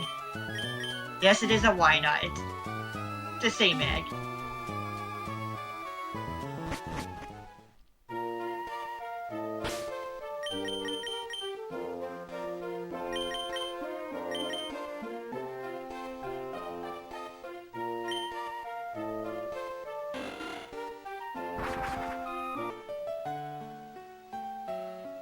I should be using a mock mic, but who cares?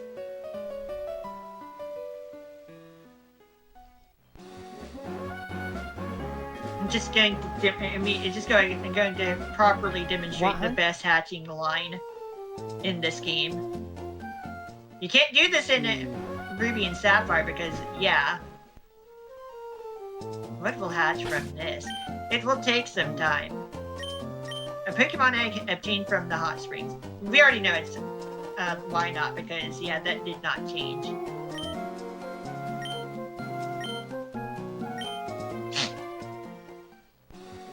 That thing being the pre-evolved form of Wobbuffet.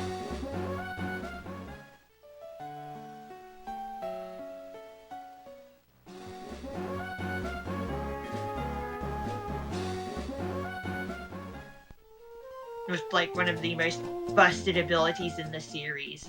Shadow Tag prevents the opponent from fleeing or switching Pokemon.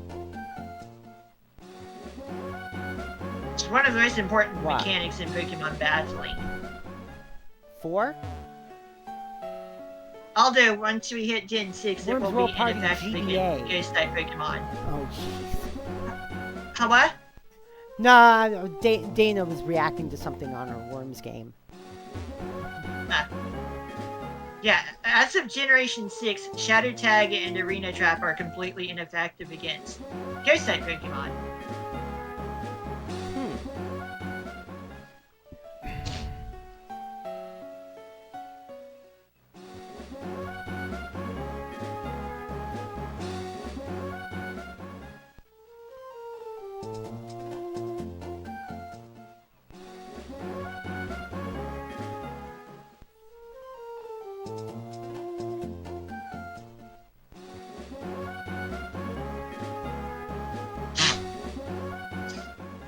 A bunch of egg cycles that need to be run through on 255 steps per cycle. As I recall, that's how it's supposed to work. It is completely step-based. The hatching of eggs. Just eggs in general.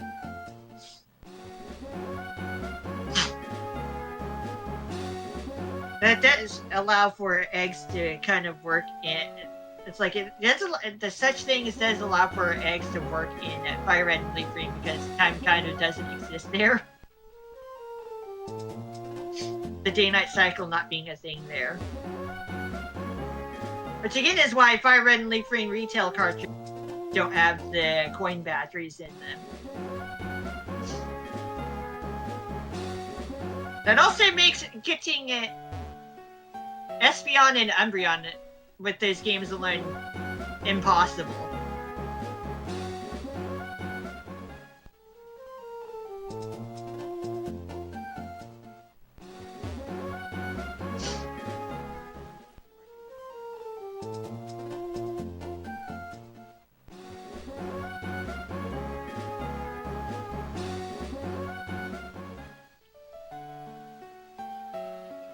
I know Emmy's looking forward to the next scene. Mm-hmm. I think I already know how I'm going to overlay it, too.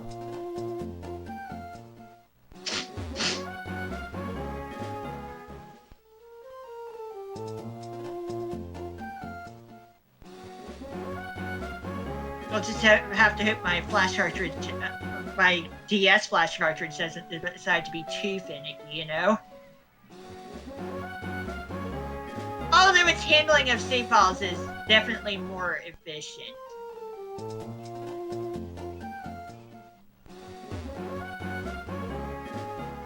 I won't need to, if I want to edit those save files, I won't need to switch back and forth between games. It just works with the save file directly through the micro SD.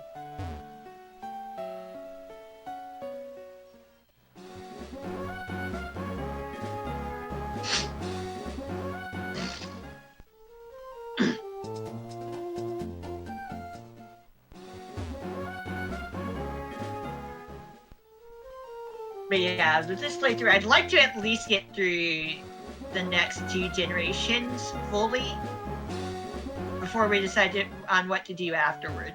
Ah.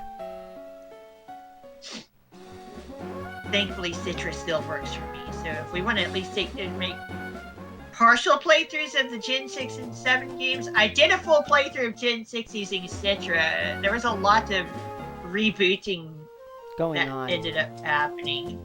Jeez. Because of graphical lockups. Ouch.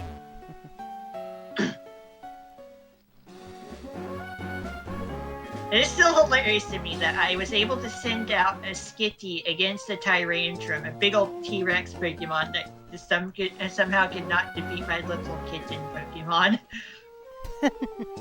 And in return got defeated by said kitten Pokemon. Oh, you had a tough kitty. Yeah, it also helps that she had been equipped with Aviolite, which boosted an evolvable Pokemon's defenses by 50% each. That may not sound super useful on a Skitty, but it was good enough. Because otherwise Skitty's stats are terrible.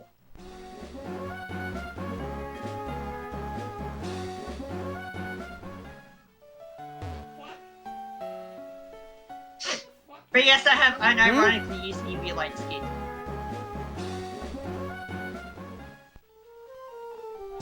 Twice now.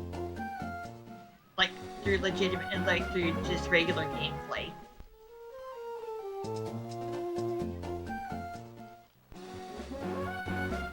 First with its normal normalized ability, which turns all moves it uses type moves.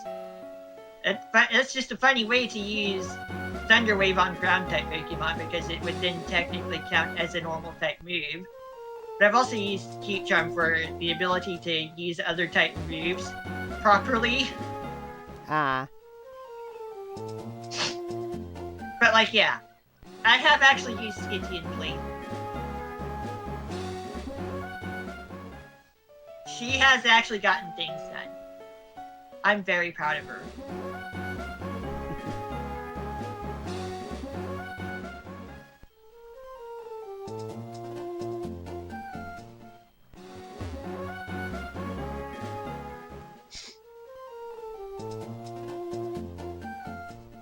I know you're doing your best, Kiyome. Mm-hmm. I know. And we all know that.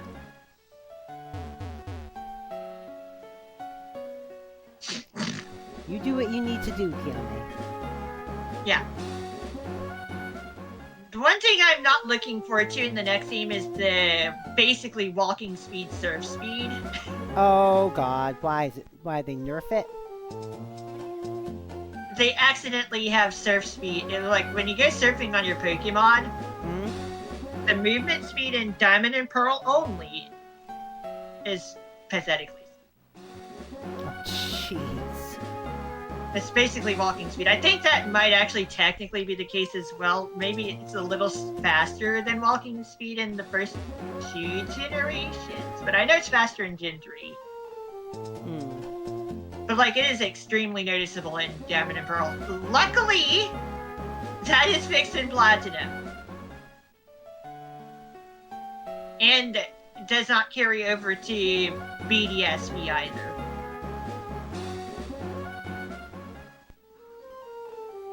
As far as I can tell. Yeah, that is fixed in the 3rd version and the remakes.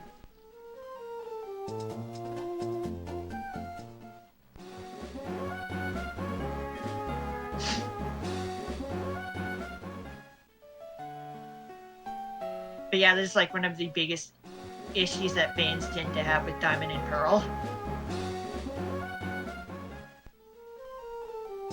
The egg is hatching in Mauville City. I've already seen the messages before, so the place to hatching messages before. But yeah, there we go. Why not? Why not? I don't know. And this one's a girl. Careful, nature.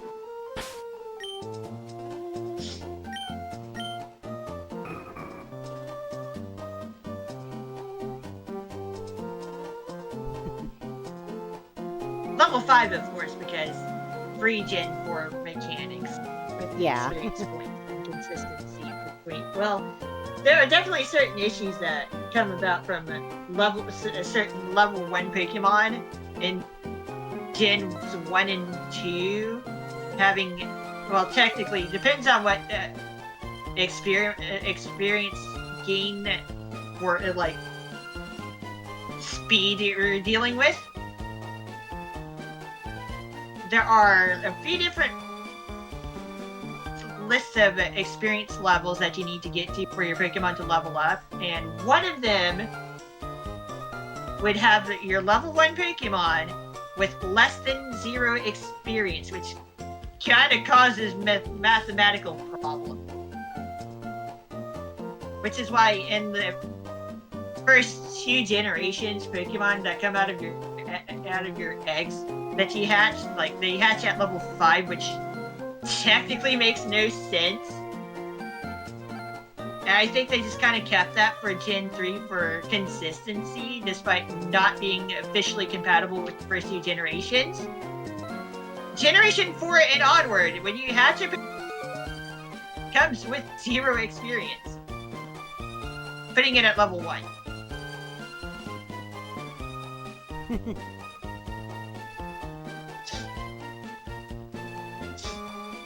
Anyway, careful, nature.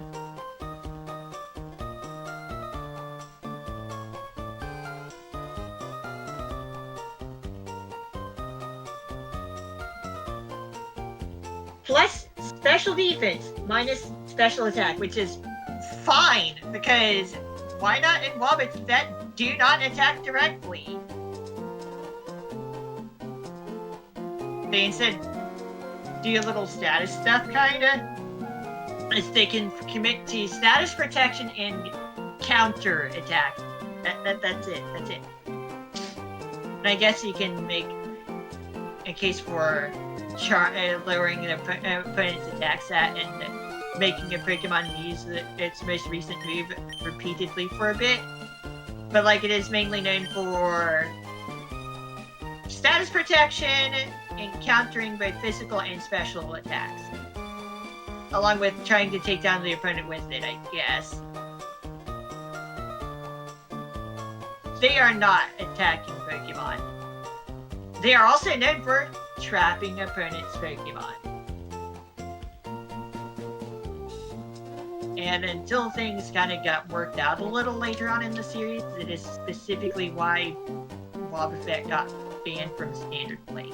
Despite it otherwise not being a good Pokemon. Just the brokenness of preventing switching is kind of uncompetitive. Yeah. Or at least that's the argument. Since switching your Pokemon around to counter specific strategies is part of battling PvP.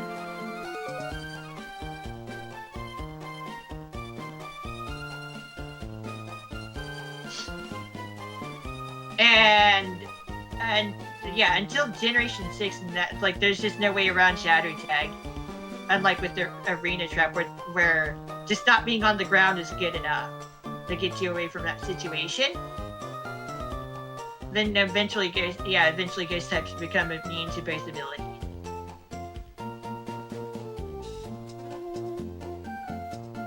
And the reason Slash is a normal type move is because in Japan the Japanese name translates to hot instead. Not entirely sure why they said Splash for the English name, but it's not what's going on. When your Pokemon just hops around, doing nothing.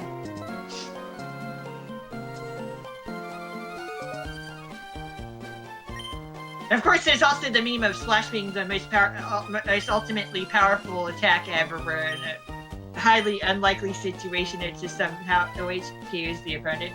That's just a joke. It's funny though. Like a 1 in a million chance that when you use Splash, OHKO happens. Guaranteed. Just 1-hit KO right there. If you get lucky, there you go. But no, that's not actually a thing. That's just a meme.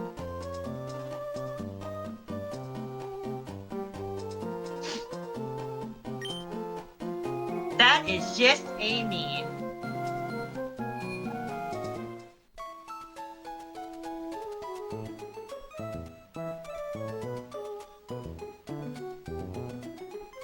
Okay. Moving Pokemon again. Yeah, luckily this time the Why Not ended up being a girl. It was determined upon obtaining the egg. So that Why Not has been a girl the entire time. It has been female the entire time we've had that egg. Cool.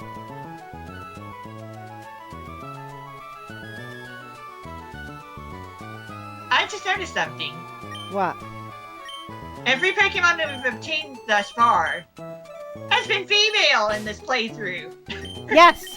I know, you've been making sure of that. I've done that on purpose with my team, but the rest of the Pokemon in the PC, that's just more coincidental. Ah. We did not know the Why Not would be female until now. But that was already determined upon obtaining the egg. And if we were try to soft reset it, that would not do anything. That's just the funny thing right there. That's just the funniest coincidence that the rest of the Pokemon that I've not been using have also been female. Okay, try to do a bit of squid research, okay? Mm-hmm. Squid research. Now I'm gonna need to see what exactly all I need to get off of the Fire Red cartridge. Pokemon sealed chamber. I mean, we can at least take a little bit of time to set up for this, you know?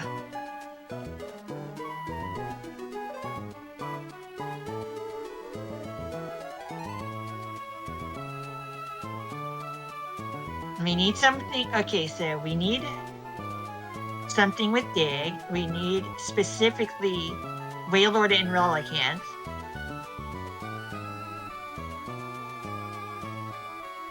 So we need like 3 Pokemon or something like that. Okay. Yeah. And we have some time left. Yeah. Look, I'm specifically not saying yeah 3 times in a row. Yeah. Get your own catchphrase, catchphrase, Dio! I knew you were going to say that. Twice, and I've said it 4 times. I knew you were going to say that after I did that. Kenya's so cute, though. I know. Oh, did you see the video where she was told how what was it like ride on that thing crazy style? Yeah, bounce on it crazy style. She didn't know what it meant. She thought it was talking about bouncing on a trampoline. I know, right? Wow. It's like, Yeah. Yeah, about no. that. Time to blow your mind. Oh, her mind was blown all right. Yeah. Kenya.exe has stopped responding. Yeah. Okay. Booting up the Game Boy Advance machine.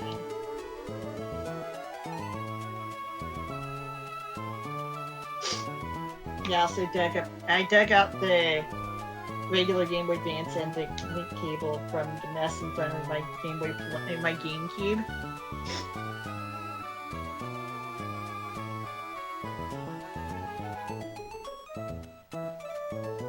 Yeah, also having the National Pokédex allows me to trade out with games that are not in Hoenn and I guess Coliseum, but whatever. It allows us to trade with Fire Red, Relay Green, and I'm pretty sure next the Gale of Darkness as well.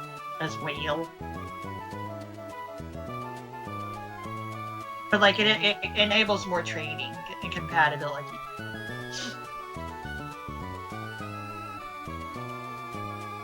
Yeah, my Game Boy Advance's audio completely turned down to 0.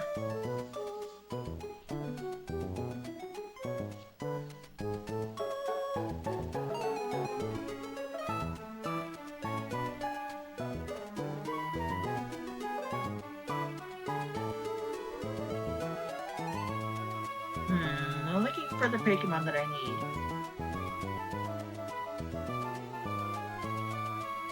Alright, I'll just need 3 Pokemon then. Let's see, specifically this Dugtrio, Wailord, and Relicanth. Yeah. We're just gonna turn off the handheld for now, but I need to make preparations to be able to trade. Like, I need trade fodder on top of that. So, like, we are going to go catch some Pokemon. We need trade fodder. Also, I'm going to look at the match hall thing and see if... Yeah, no, we haven't done enough battles to enable the gym leader rematches. That would take quite a bit of time, just doing many battles in a row. Just for a chance at getting those rematches to occur. It's a little different from just walking around for the regular trainer rematches. Yeah. But yeah, that is now enabled.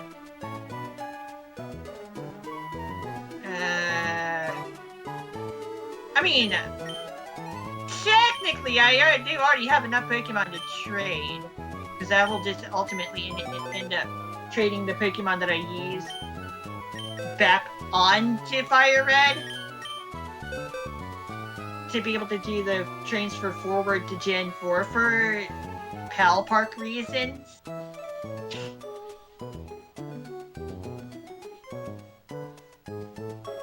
Spoilers, yeah, that is the thing. Transferring forward is the thing. Although it is a permanent thing.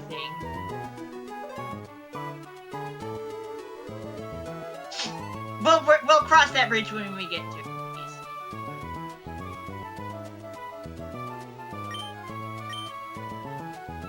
I want to keep my sweet ride here.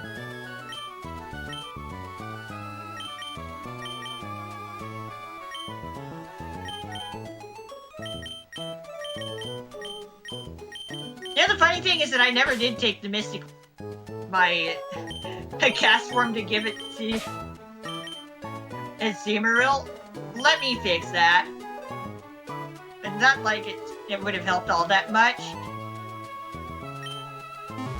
Azumarill. Here. You should have had it the whole time.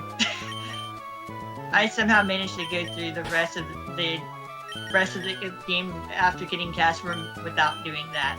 Oh well.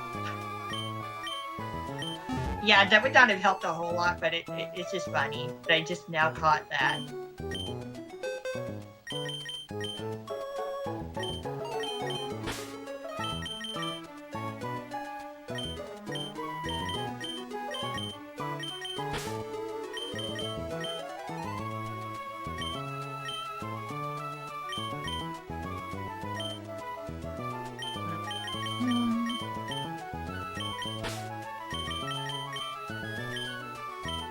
No, I'm going to need to keep.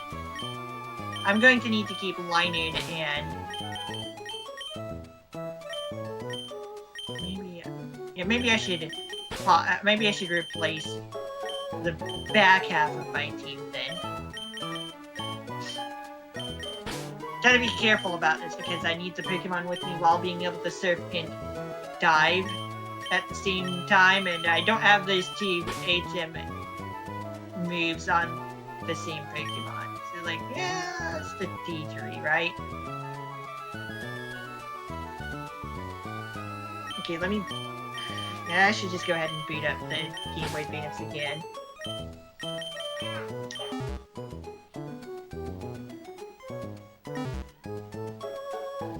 Yeah, oddly, this room is missing from the Pokemon League lobby in Ruby and Sapphire, the upstairs room. Ah. I put that meme you were talking about in the politics channel? Ah, okay.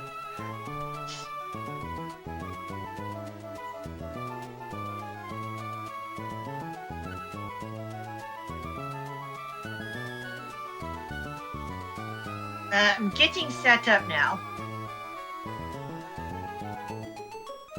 Now, like, the cable is over here. It is... Yeah, I could be using the wireless adapters if I knew where mine were.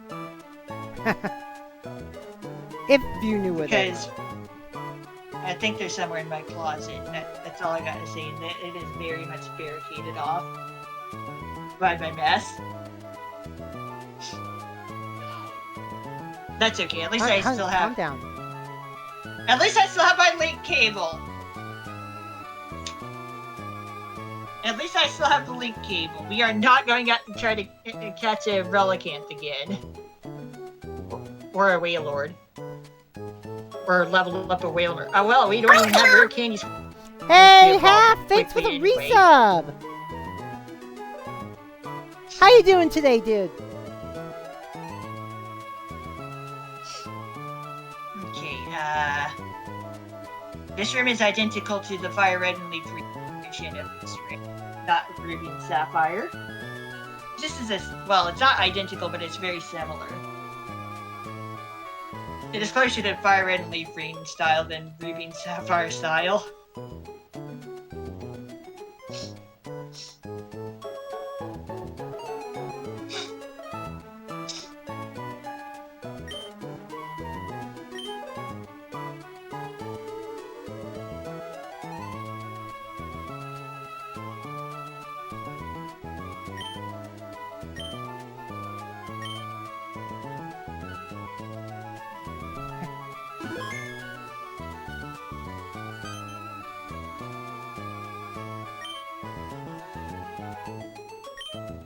Hey! Yeah, you got to see that the Fire Red and Leaf Green trainer sprites are programmed into Emerald, and the Ruby and Sapphire sprites are programmed into Fire Red and Leaf Green.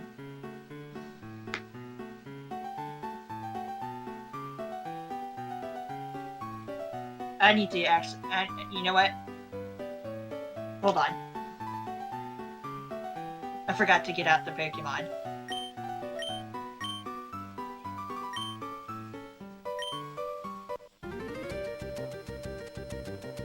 Now suddenly Ruby and Sapphire attack speed. Yeah, hold on, I forgot to do Fire Red. I need to actually get out the Pokemon. But you did get to see the team, that Fire Red, the older Fire Red team again.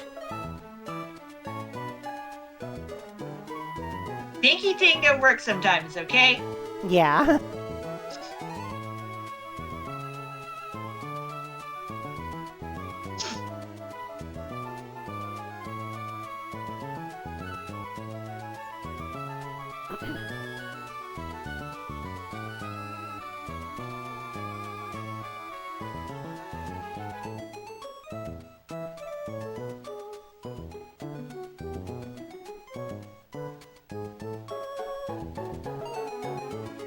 No matter if that select button is working.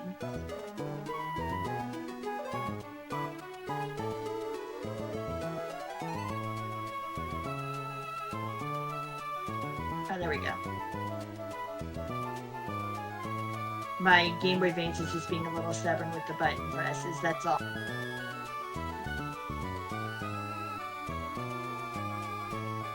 Yes, and this Fire Red cartridge, I still also have the Reggie Ruby. Which will be relevant in Sinnoh.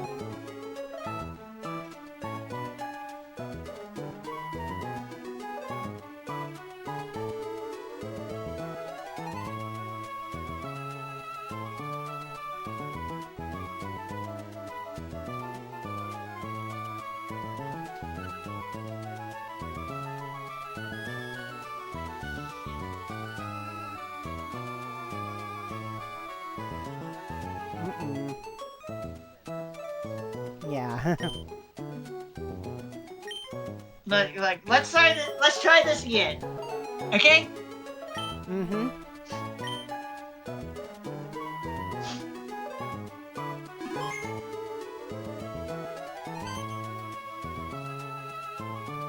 Yeah, because I'm using real hardware, I can do this, but we already knew that, right?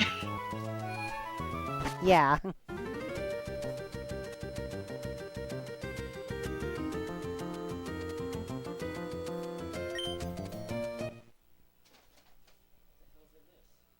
What? What's going There's on, the huh? big Pokemon.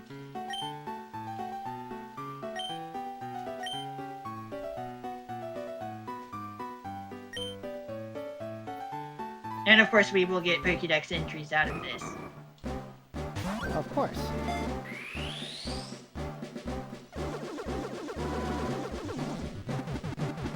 Including something for the National Pokédex, specifically this deck trio on the way over. Oh, there's also a different thing that we can do exactly now. Remember the fossils in the sand tower, right? Oh, yeah? We can go back to...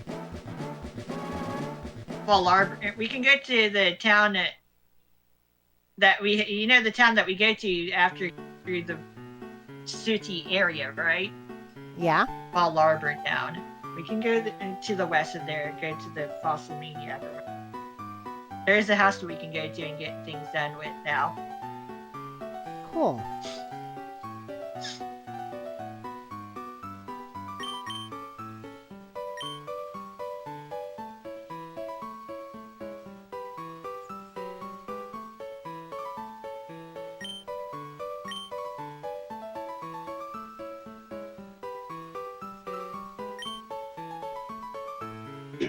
Hey there, Half.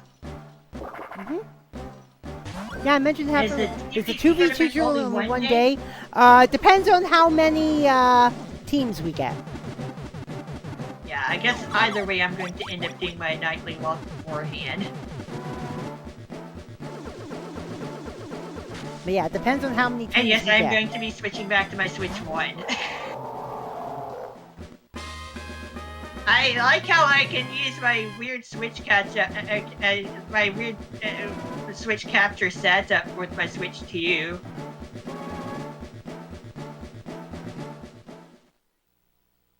Yes, my Switch 2 is set to a 720p mode. Also, I do get a signal put out in HDR mode, but I disabled that anyway. Ah.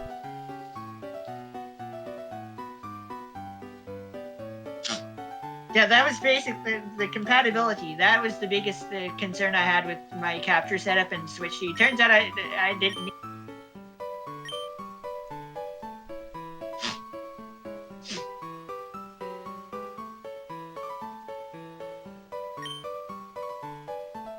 Also, Trick House. But that can be dealt with another time. Trick House, yeah.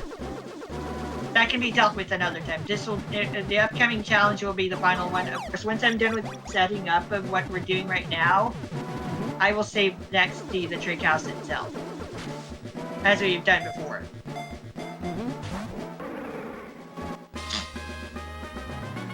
And I'll end up going slightly past the usual end time, but that'll be... we'll do everything else next time. All right. We'll start working on the proper activities next time.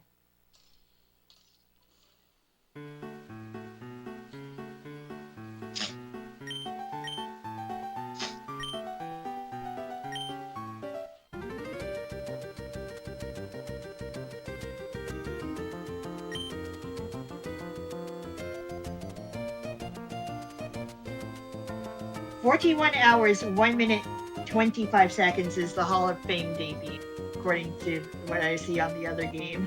Ah.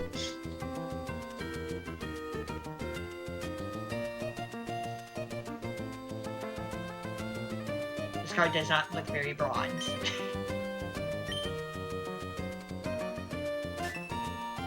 Yeah, the more stuff you do, the more stars you get, and the more color the cards change. That's a Gen 3 and onward thing.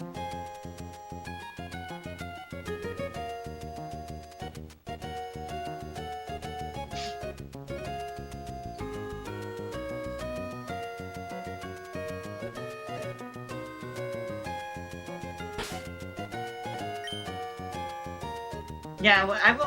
The 3 Pokemon that I've traded over will eventually be traded back to Fire Red because of certain specific conditions that need to be met for PAL Park transferring anyway.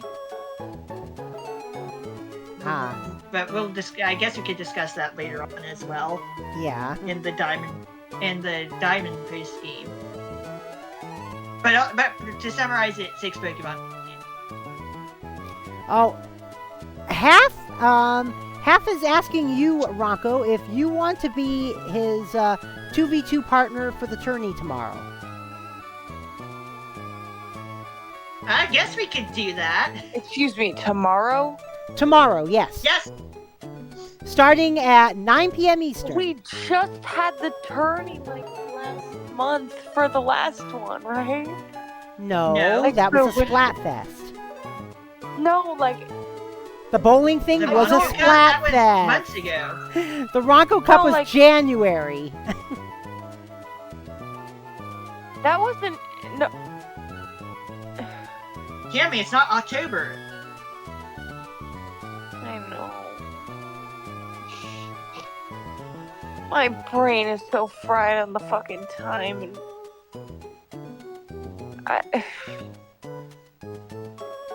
And I will be spectating. I participated in the last, and it was super stressful. Says Ignite. It was super stressful. Fair Yeah. yeah. Like, I suppose we could get Yeah, the together, thing is, Half. Half and- I mean, since Half and Nick Nick- is having his time off. Half and Nick still haven't told me what games they want for winning the Ranko Cup. But it was in January? Yeah. At least I don't think Half has. I know Nick hasn't. I don't think Half has either. Let's get a little bit of stuff done real quick before we end things for the night, okay? All right. When was it in January? Like the Oh, last weekend of January. Okay, now I understand. Now I understand what happened. Okay. I was like, there was an event that you held. That was like a tourney. It was the mini fest. Yeah, the mini fest was in May.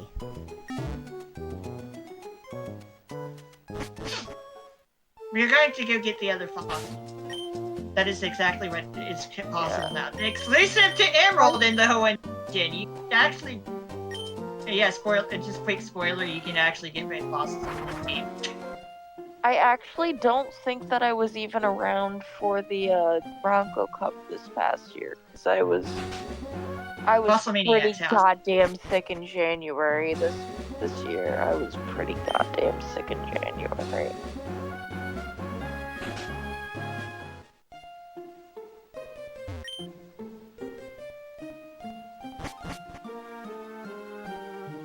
I know it hit during Frosty Fest. And We have a new...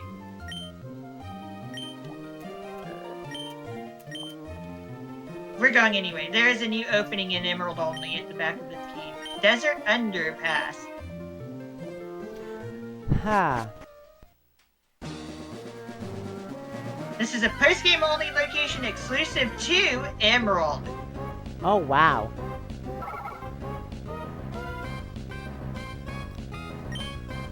Some of those you can only access that after you've become the champion. In Emerald only. Yeah. And among the wild Pokemon here, you can encounter Ditto. Oh, geez. And speaking of Ditto, There it is.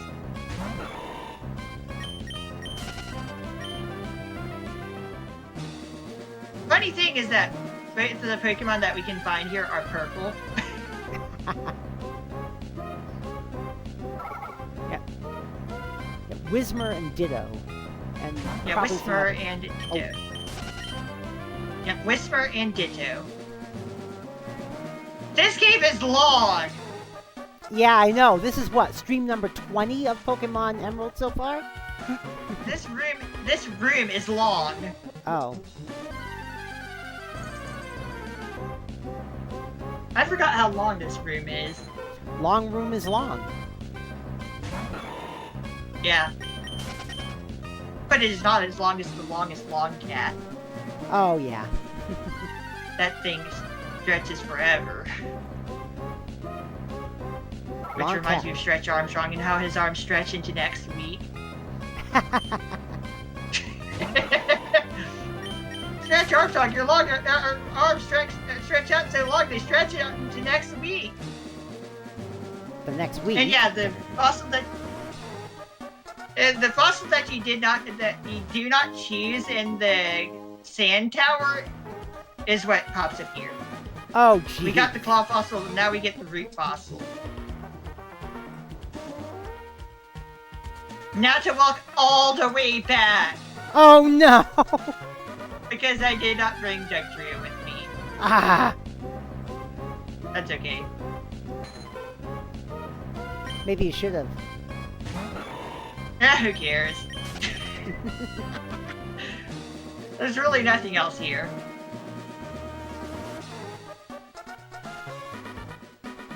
Oh, Ladrid! Oh, by the way, there is another Pokemon here occasionally. Oh? It's just basically purple. It's Ladrid. Ah. No X5 does not appear here. Loudred. Oh, God. Which ones are the Pokemon's eyes? The white things on its face. Ah, okay. That's what I was wondering. The circular things up top are speakers. They're meant. Okay. They are basically biological speakers for it to be louder.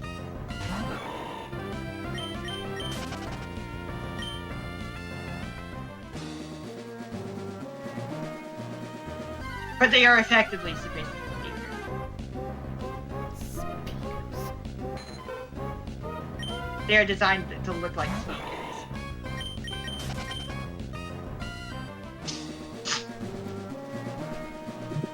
Now, if you kill Ditto quickly, would that be mega rushes on Ditto? Yes. I mean, I could definitely kick it. I could definitely kick the crap out of it with the Sky Uppercut because type weaknesses. It's a normal in its default form. It is a normal type Pokemon. Its gimmick is it transforms into another Pokemon, but only with 5 PP per move, and it retains its own HP. Everything else changes to match the other Pokemon, basically. It is not a good Pokemon until Imposture becomes an ability, where it just instantly transforms Ditto upon switching in. Oh, jeez. Or whatever other Pokemon you decide to hack that ability onto. But yeah, now we have both of Hoenn Fossil.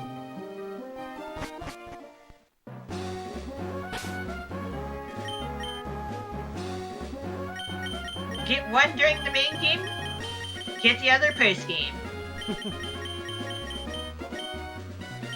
And now to start up one other thing. We're gonna do a bit more setup before we get going. Okay. I will remember that we are going to be dealing with the Reggie trio next time we play, because this is something we save for post-game, even though technically we could start that up during the main game. The Reggie trio. Their bodies are ready. Yeah, they tried to be.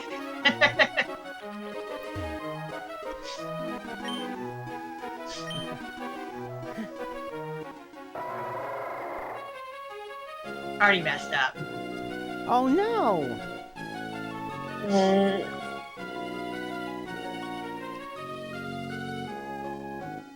Hold on. Oh well, hilariously, I don't even have Doug Trio with me anyway, so I need to go back to this different whatever.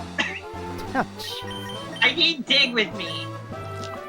But luckily, because I kept my Wingull with me, and I was like, by going on the wrong part of the route, kind of meant nothing. Saved by a sweet ride, right? Mm-hmm.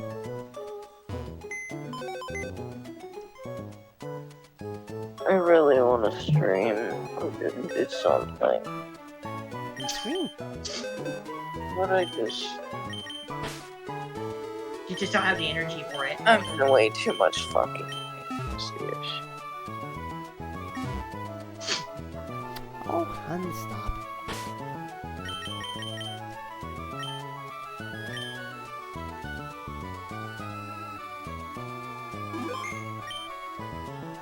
But yeah, I've had this this flash cartridge for a few years. The initial battery served its purpose. Yeah, I looked in my Amazon orders list. I ordered the EverDrive GPA thing back on the 15th of September, 2021.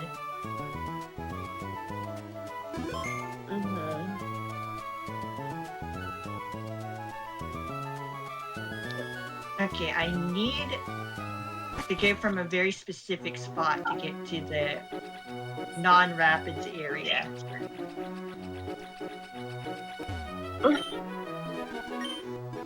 I'm not going to look up at the maps. I want to see if I can actually do my own.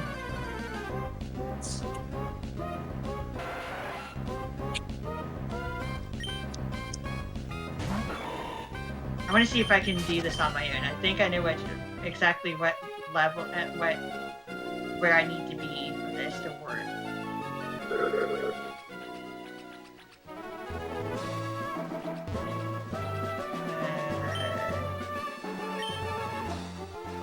And if I don't do it correctly, I can always soft reset. I think it's actually here.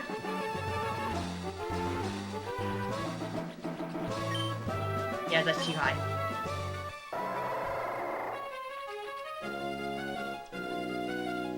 Okay, I slightly misremembered stuff. Thankfully, I did save in Pacific Log itself. Good. Why do these logs that we're walking on look like pretzel sticks? I don't know. Jerky pretzel sticks.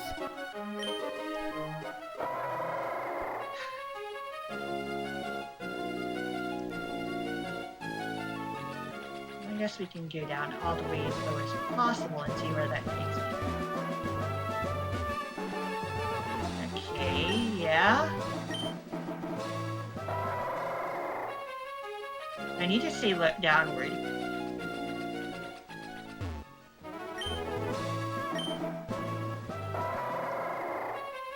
Okay. So far so good.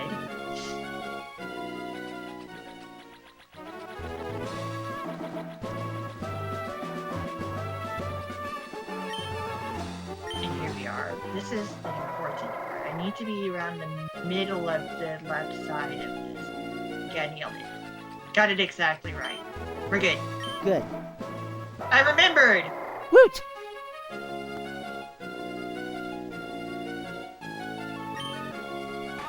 Go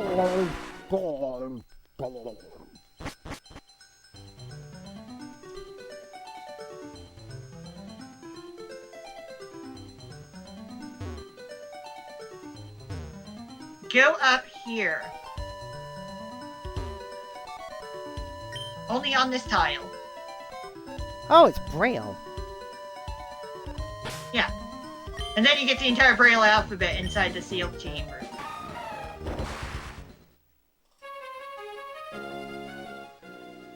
And then it says, dig here.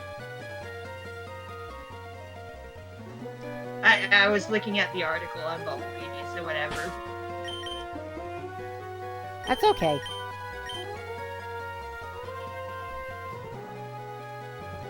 And hilariously, you can still read the text despite there being a hole straight in the middle.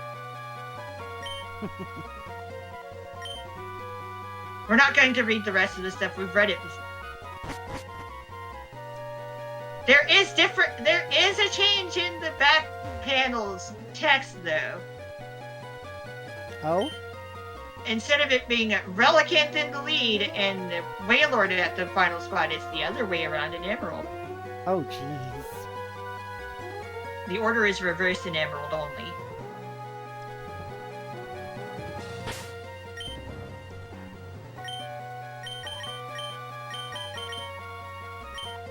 And we will see other differences with this side quest in the next episode.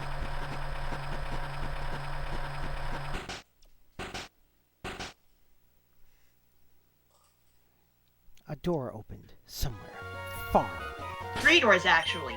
Oh?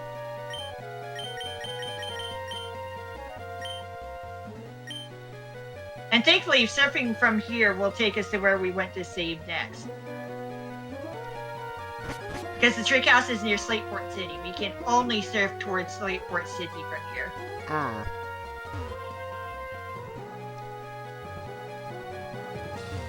We will do more squid research for the instructions regarding the Reggie next time, but first, but before we do that, we will take care of the trick house. If you resurface anywhere else on this sub area, you will be taken back to the route, despite technically not being there. It's a shortcut, rather than underwater surfing the way back. You don't need to do that.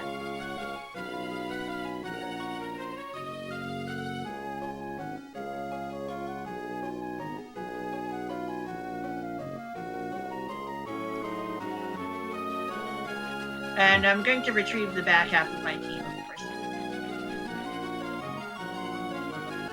And we'll keep doing things next week. All right.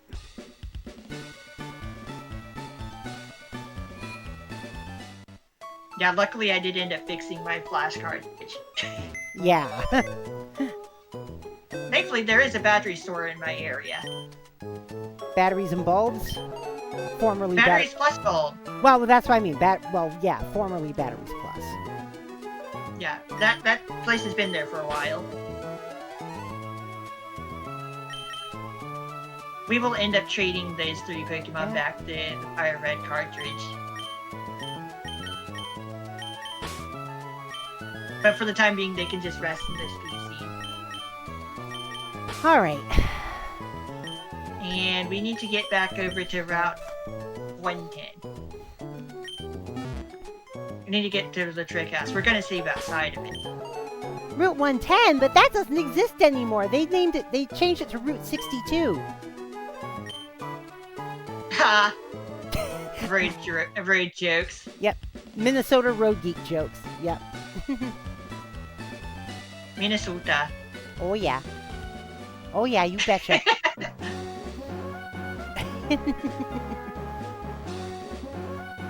And here we are.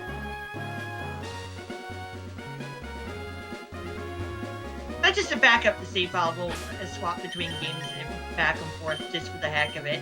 Mm-hmm. Alright.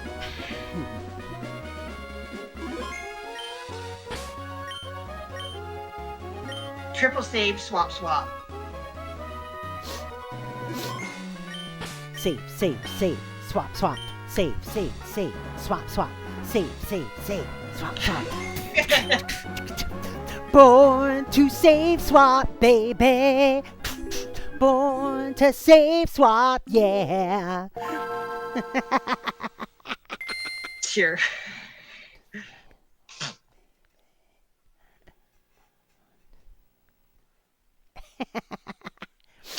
I don't know why. There's also I the don't know case why of we need to go on the SS type. And there is also another Emerald exclusive location that we need to at least show off. Oh? During the post game. We'll get to that. We'll try our best to remember as much of the post game stuff as possible. I mean, technically, the red teams are not post game. Like I said, you can get those Pokemon necessary during the main game anyway, and get dig onto a Pokemon. But it's just the thing that I prefer to save for post game activities, because I don't want to get too distracted. Ah, understood. Make the main game take longer than it already does for me.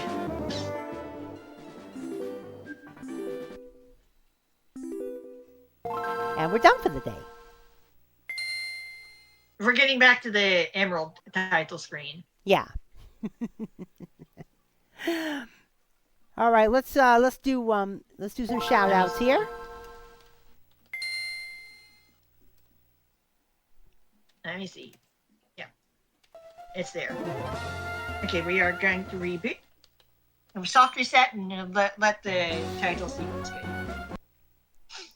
Okay, so I'll note that for people who have a GBA EverDrive cartridge, yeah, luckily it only the screw that is used is a small Phillips.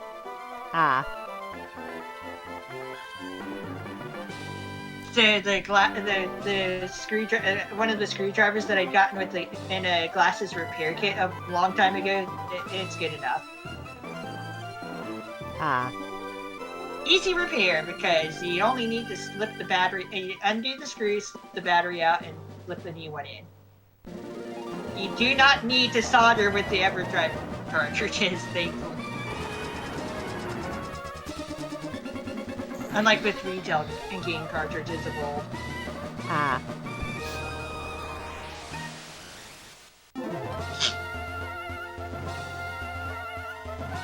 But yeah, that's it.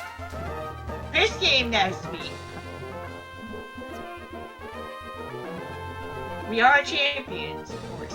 Oh yeah. We are the champions, my friend.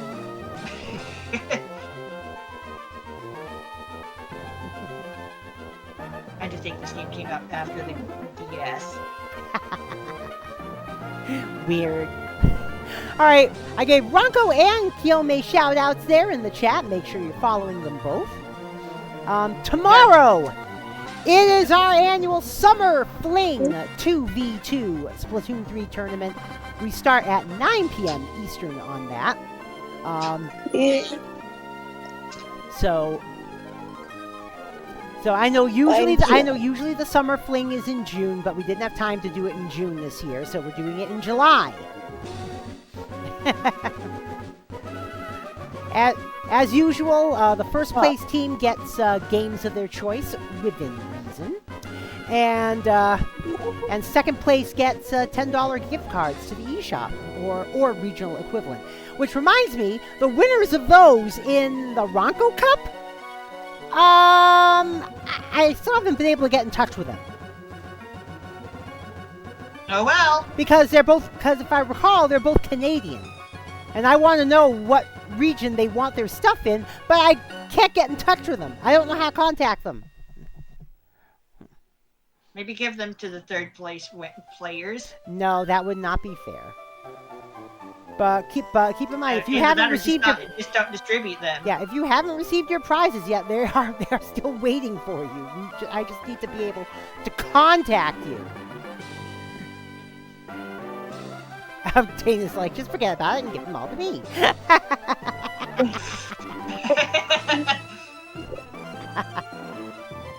Dana's like, simple and elegant solution when you think about it. No, I can't do that. I can't do that.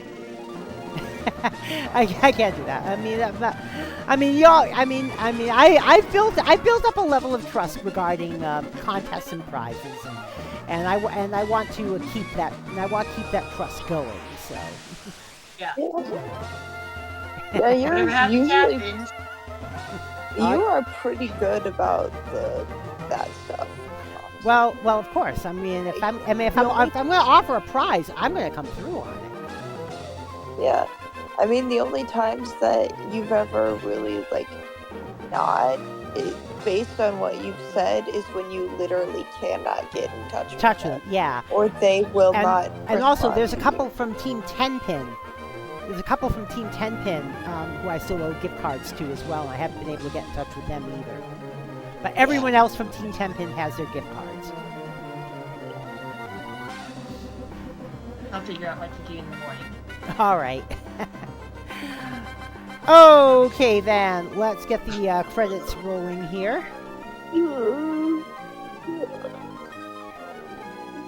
So, Half wants to splat with me on a team. Yep. I mean, to be fair, it's not like Nick is playing Splatoon at the time. Yeah. Anyway. Nick is taking a break from Splatoon. As a matter of fact, Fair he recently got in touch with me and basically said, "Yo, you still owe me a free game for winning the Ranko Cup," and I'm like, "Yes, you haven't told me what that game is." Okay, maybe I'll be the person to I told Nick, I said I can't give you a game of your choice until you make your choice. Yeah. He has a bit of a joke. Maybe I'll be the person to nerf Half. All right. Let's see who we're rating tonight. Let's see who's on the rating meter. Oh, Worms Armageddon. Yeah, we are. At some point. Yeah. Oh, let's see. I know. There's a lot of good choices today.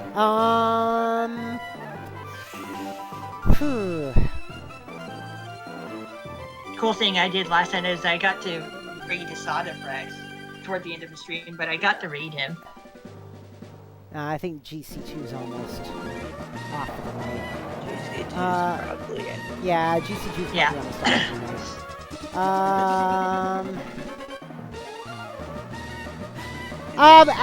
Oh, here we go. Let's bring Vicky on. She's playing Bonanza right now. I was just about to say Vic Vion. Yeah, Vic Vion is playing Bonanza, which just came out today. Donkey Kong Country Bonanza. So Let's see. Hold on. So if you want to see what that's like, stay with the raid. What, Rocco? The game's name is just Donkey Kong Bonanza. Oh, yeah, you're right. So until tomorrow, you know what to do, folks. Follow and subscribe. Join the Particle Acceleration. You can also join us on Discord. !Discord in the chat, or scroll down to where it says join the Particle Acceleration on Discord. Till tomorrow, I'm DJ Particle. I've been here with RankoHoshino. And hey, it's Kiyomiso. And we're out of here. Peace. Stay Take it safe. easy. Stay safe. Love y'all. Bye-bye.